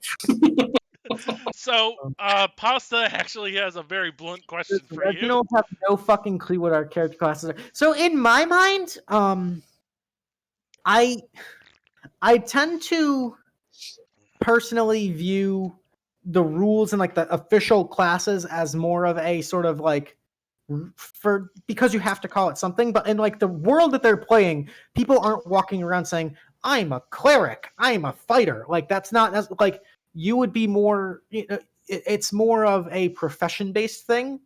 In the way that Orsic's a smith. I don't know what you're talking about. Right, exactly. Orsic doesn't call himself an artificer. I think the only one that might, I think Druid and Bard are the ones that are kind of synonymous that people might actually identify as. Fighter's a funky one because they could call like warrior, defender, like stalwart, battle master. Like I think it goes more like they're like subclass rather than like, hey, I fight things, Right. or like I get things. Where Adrian will say, well, I'm a monster hunter, or I'm a torturer.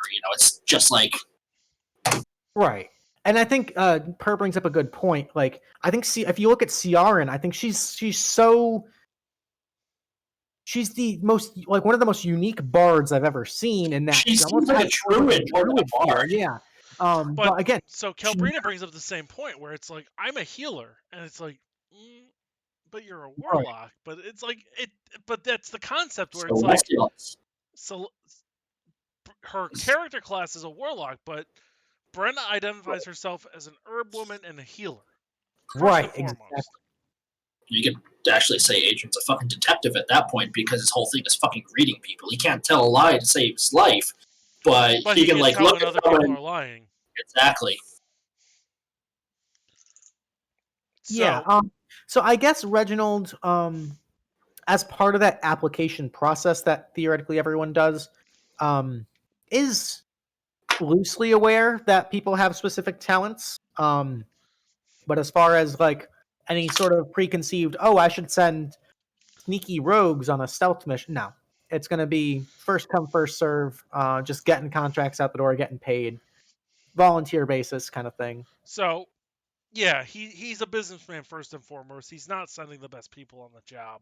Right. Like if I had the sort of liberty to pick and choose parties and just say, okay, I'm going to design this mission around this party comp, Yeah, like, no.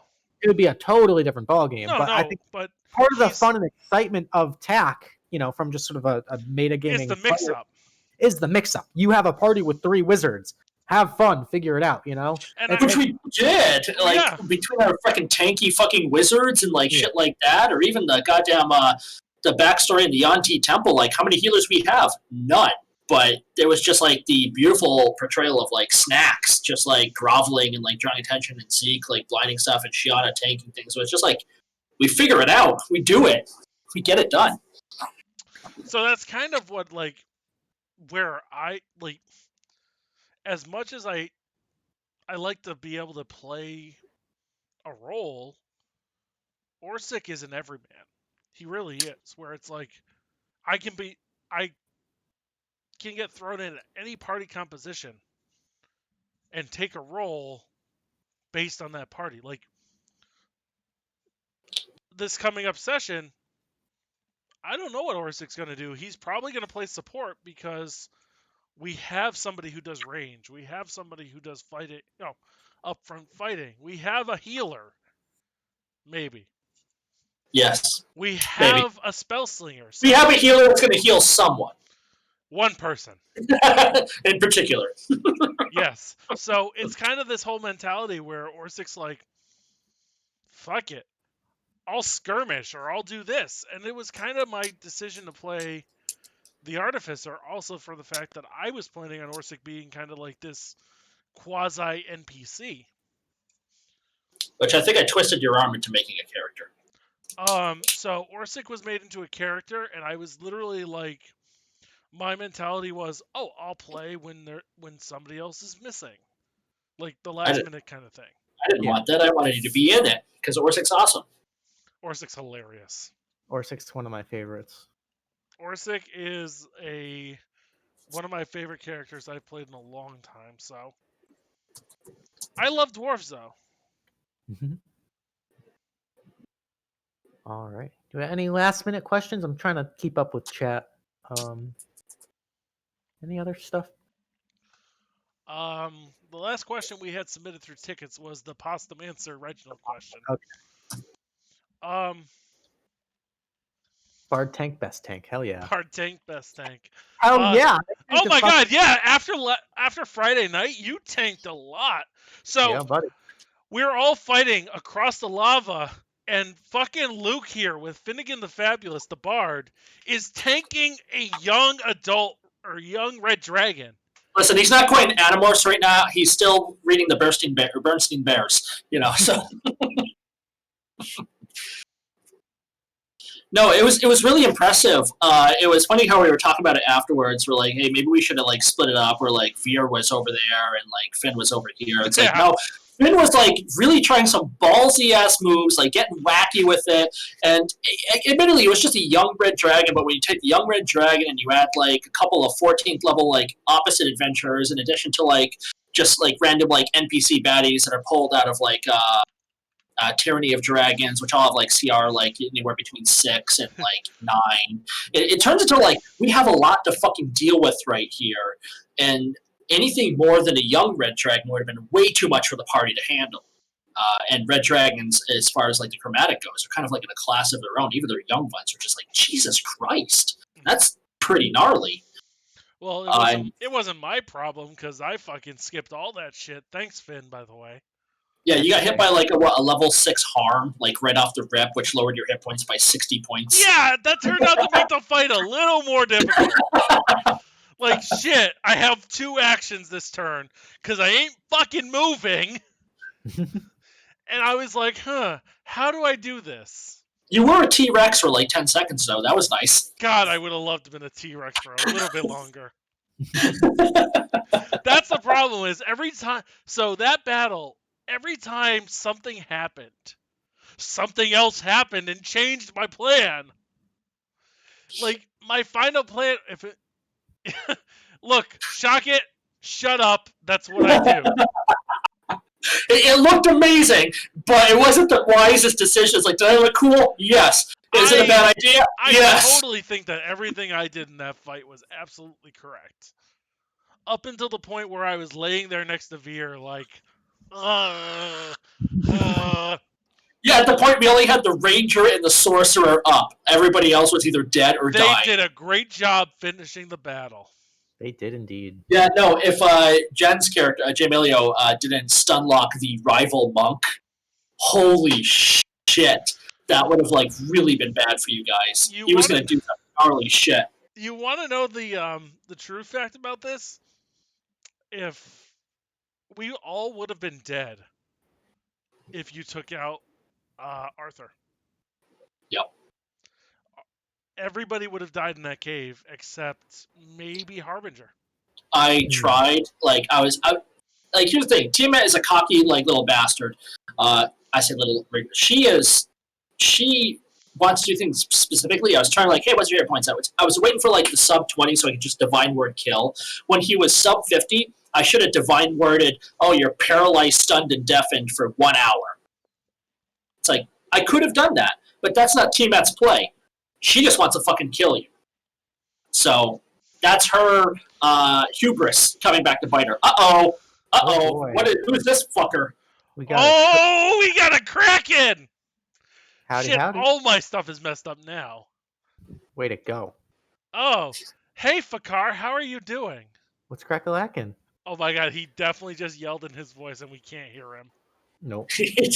Oh, it's because I put the talk on! You're late for Lockstock. Yeah, we talked a lot. I was informed. Yeah, I was informed. Yeah, way early. Yeah, I forgot my earbuds in my truck, and I couldn't listen on the way back. You're fine. It's all good. Hanging out, happy. Yeah, we're just talking D&D shit. It's fine.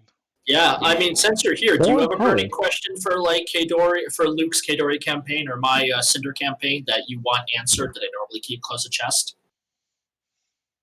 Or that we normally keep close to chest, I should clarify. No, I don't like spoilers. You guys know that. Fair enough. Just figured. He really doesn't.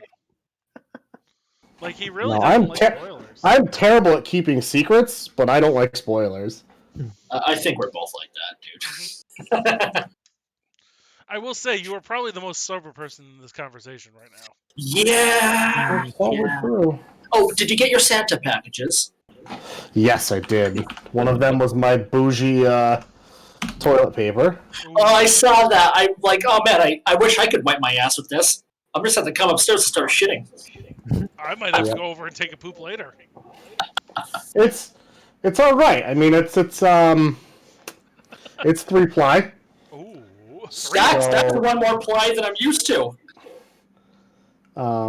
Yeah, no. So it's 3-ply, and it's not as soft as you would think, but it does the job a lot better than single or 2-ply. I like that. I do like it. That. Looks like shop towels. I'm not gonna lie.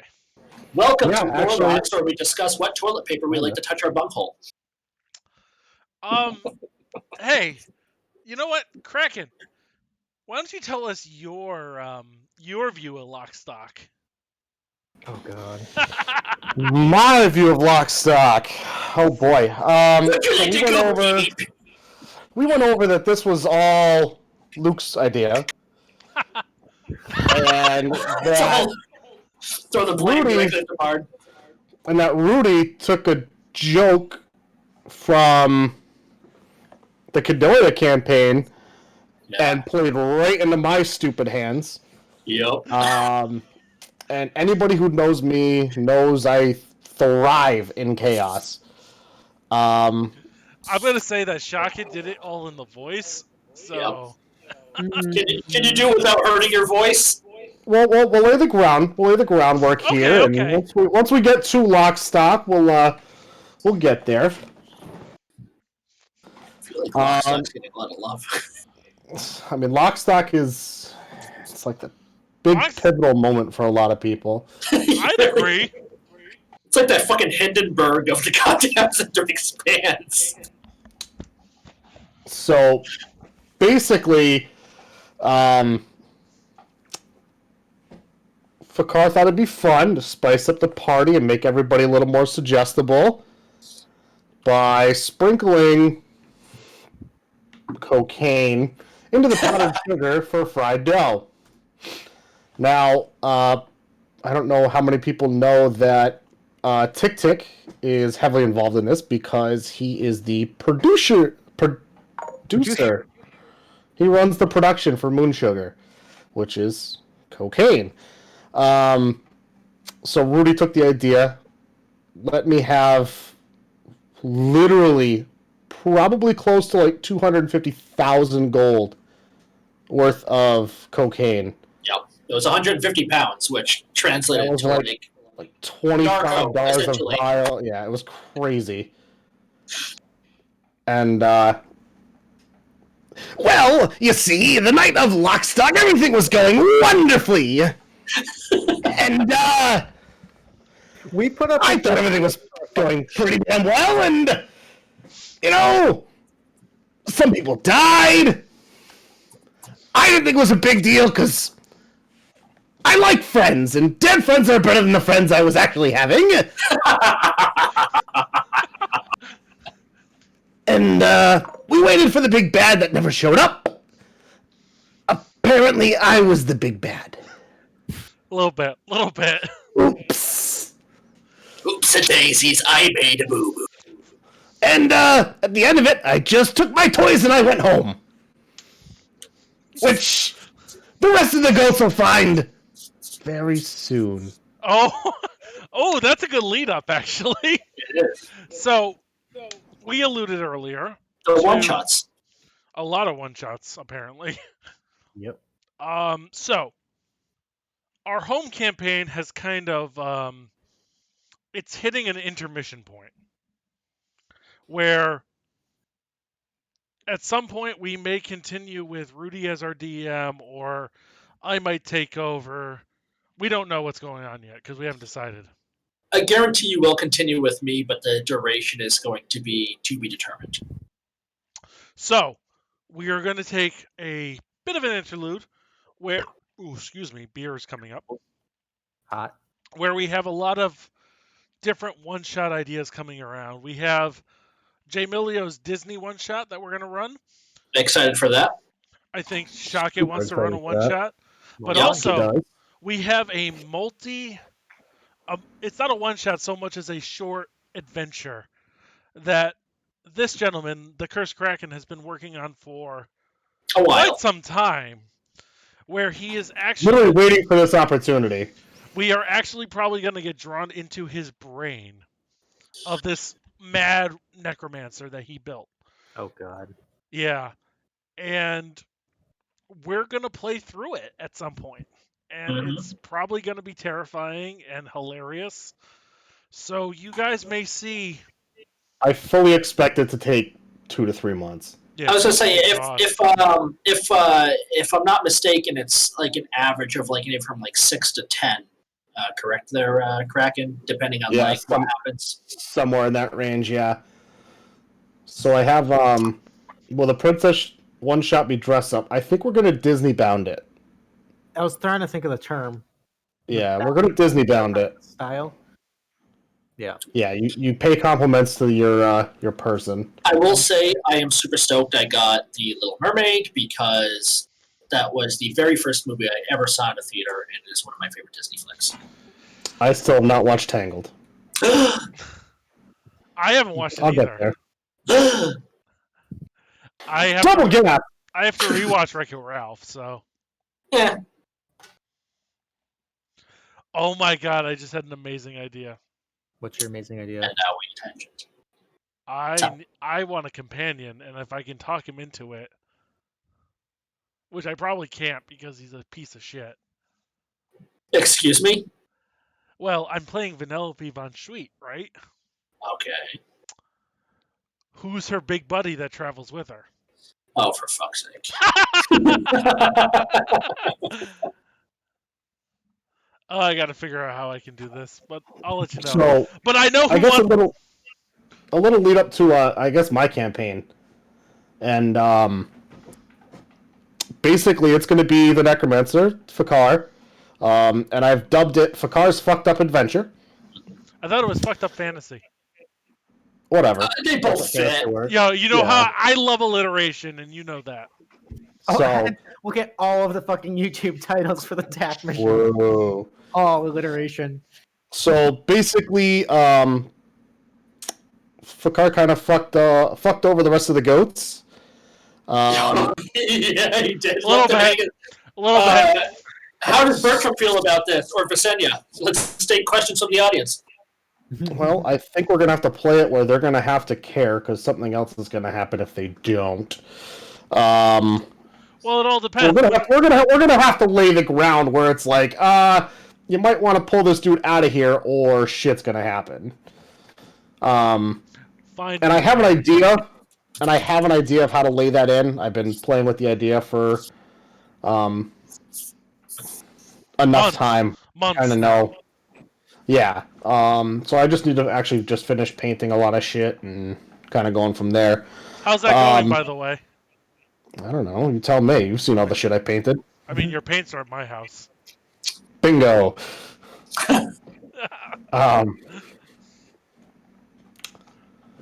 Yeah.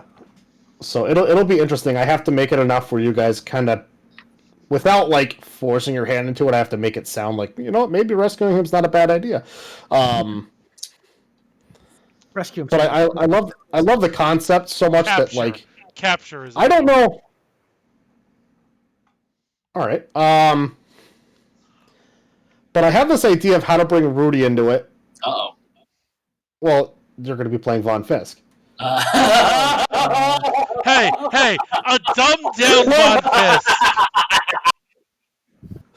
So, I do think it'd be funny because these are the only people he knows that like could potentially help him. So I do want to see the balance between Finn and Von Fisk as they have to get through this. I just saw Luke's expression like, that shit ain't gonna fly, yo. That ain't me. Luke, I think you're going to have to explain the relationship here at some point.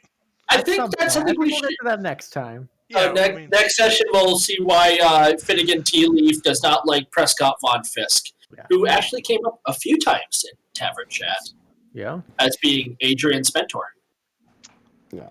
So I have my whole like separate world called the Crystal Realm that I'm working on, and Von Prick, nice Shaket. Very nice Shaket. But yeah, so that's it'll be interesting because I've been working a lot with Untamed Scribe, bouncing ideas back and forth. So she has a little bit of an idea of what's going on. Rudy's taking notes now to pry and try and get answers. It's city where you fight Koga. Fuchsia City! Come on! I'm old! Oh my Nice. goodness. Well done. This has gone so off the rails and I love it. All right. Well, folks, I'm going to leave you. Okay. That was day 8 in a row. Go to bed. Tomorrow's day 9, and it's a 24. Ooh. It's been fun. I'll see Enjoy you the rest of tomorrow. your night. I certainly hope not. Jamilia's right in chat. Roll for goat game from that. Yeah. All right, guys. Bye-bye. Toodaloo. Thanks for stopping in, buddy. Shit. Oh, do we have a prediction started? What's I our don't prediction? know why. Who did that? No, That was definitely Shaket. Yeah, it's not a prediction though. You can't bet. We know he's no bueno. Okay, also, we're all screwed up. The albums are out of place. My anxiety is through the roof. Fixing it. Calm down. It has been almost 4 hours, guys. We've been chatting about D&D for a while. I would chat for D&D for 40 hours, just so you know. Guys, I gotta ask, is this something we want to do again? I say the yes, people want it. It's what the people want. I saw people. Yeah, we could make this like a monthly thing. Like I'd be down for a month, just talking D&D and bringing people up to speed and drinking. I can't wait till the session that I come into this and just roleplay Orsic the entire time. Oh God. Hey, so laddie, here's what we're gonna do.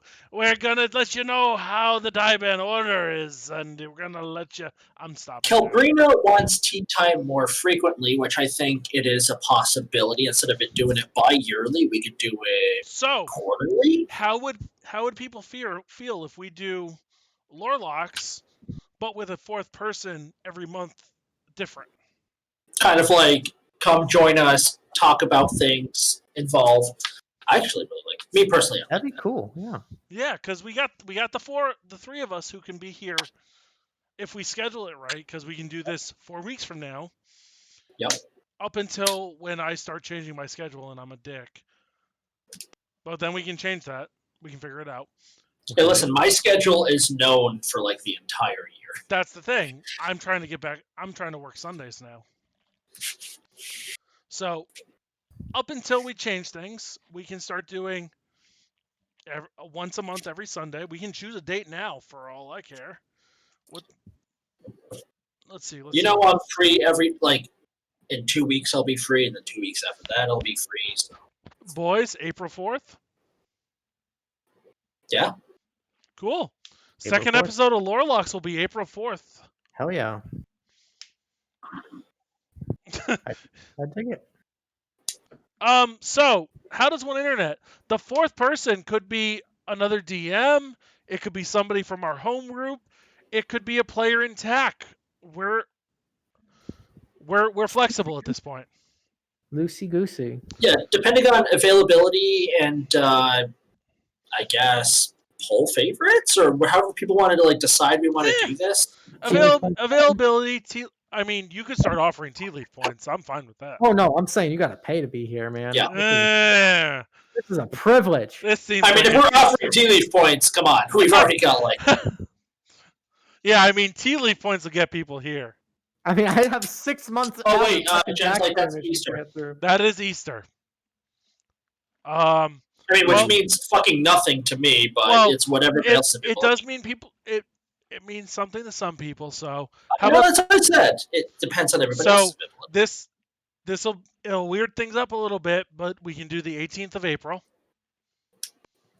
which would then put us on schedule to do it again on the 16th of March. Works for me. Works for me. I mean, it's Sunday. I'm fine.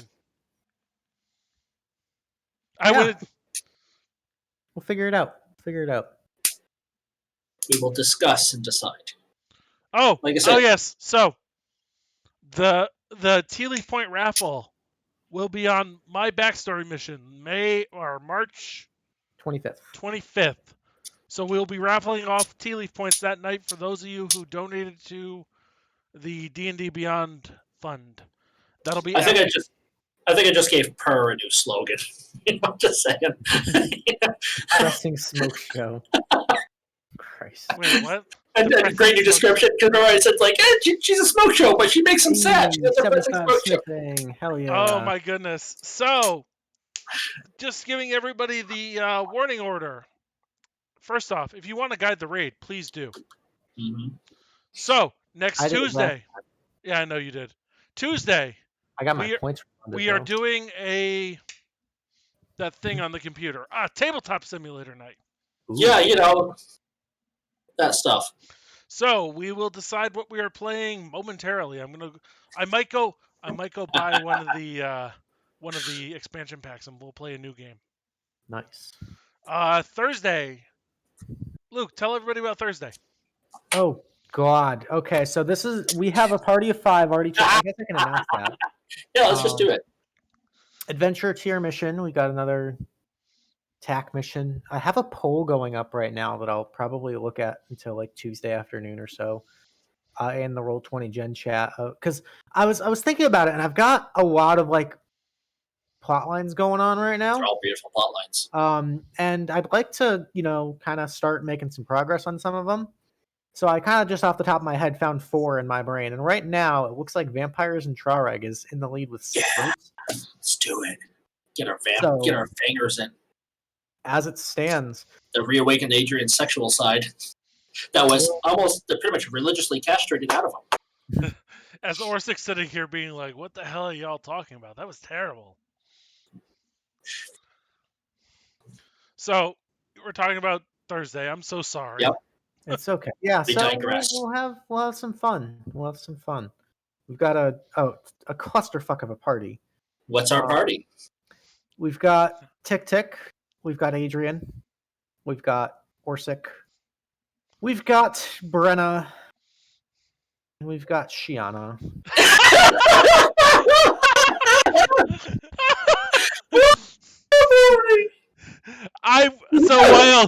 While Luke facepalms and wonders what fucking nonsense is gonna occur, I'd like to point out this is the first time that there have been 4 buy-ins. Yeah, people want to get in on this. It's gonna be a good time. It's gonna be. It's gonna be a fucking time. I'm going to assume that half of the time scheduled is going to be roleplay. I'm just gonna make like one little encounter and just let you guys. Yeah. Okay, Orsic and Tick Tick are just gonna be like, "Oh, is it time to do something?" All right, for brain slow people, the party on Thursday is Orsic, Tick Tick, Adrian, Brenna, Shiana. All of the fucking sexual angst and explosions. Which also has its own sexual angst because we're not entirely sure how Tick Tick feels about Orsic. Probably attracted. I think Tick Tick is canonically gay, right? I believe Tick Tick is canonically gay, but I will not speak for the Cursed Kraken. Maybe? I'm not going to go into his storyline because spoilers, but you are correct, Luke. Yeah. We all know how Tick Tick feels about arson. And tugboats. Okay, I gotta find a raid real quick. Everybody, don't mind me. We've got Slapper. We've got Shanub. How do you Shabunia? Shabunia? They're playing Dungeons and Dragons again. It's D&D. What else do we have? Sorry, Zach. Unless the other people have friends they want to guide. Yeah. I just don't want to raid the same person 2 weeks in a row, kind of thing. I hear you. Fair enough. I like it. It's going to be angst with fireworks. This is great. It's like Twilight, but with sparkly vampires. Wait. We can do Cake Slapper. Let's give Cake a visit. Let's slap a cake. Guys, if you haven't slapped Cakes before, Cake Slapper is an amazing streamer. He's a good guy. All right, everybody. We're going to raid out the Cake Slapper. Excuse me, Cake Strapper? I'm strapping my cakes here. On that note, I am off to bed. Thank you all for playing. Guys, we'll be doing this again in 6 weeks. Toodles. Bye-bye. Thanks for playing. Bye. Thank you for joining our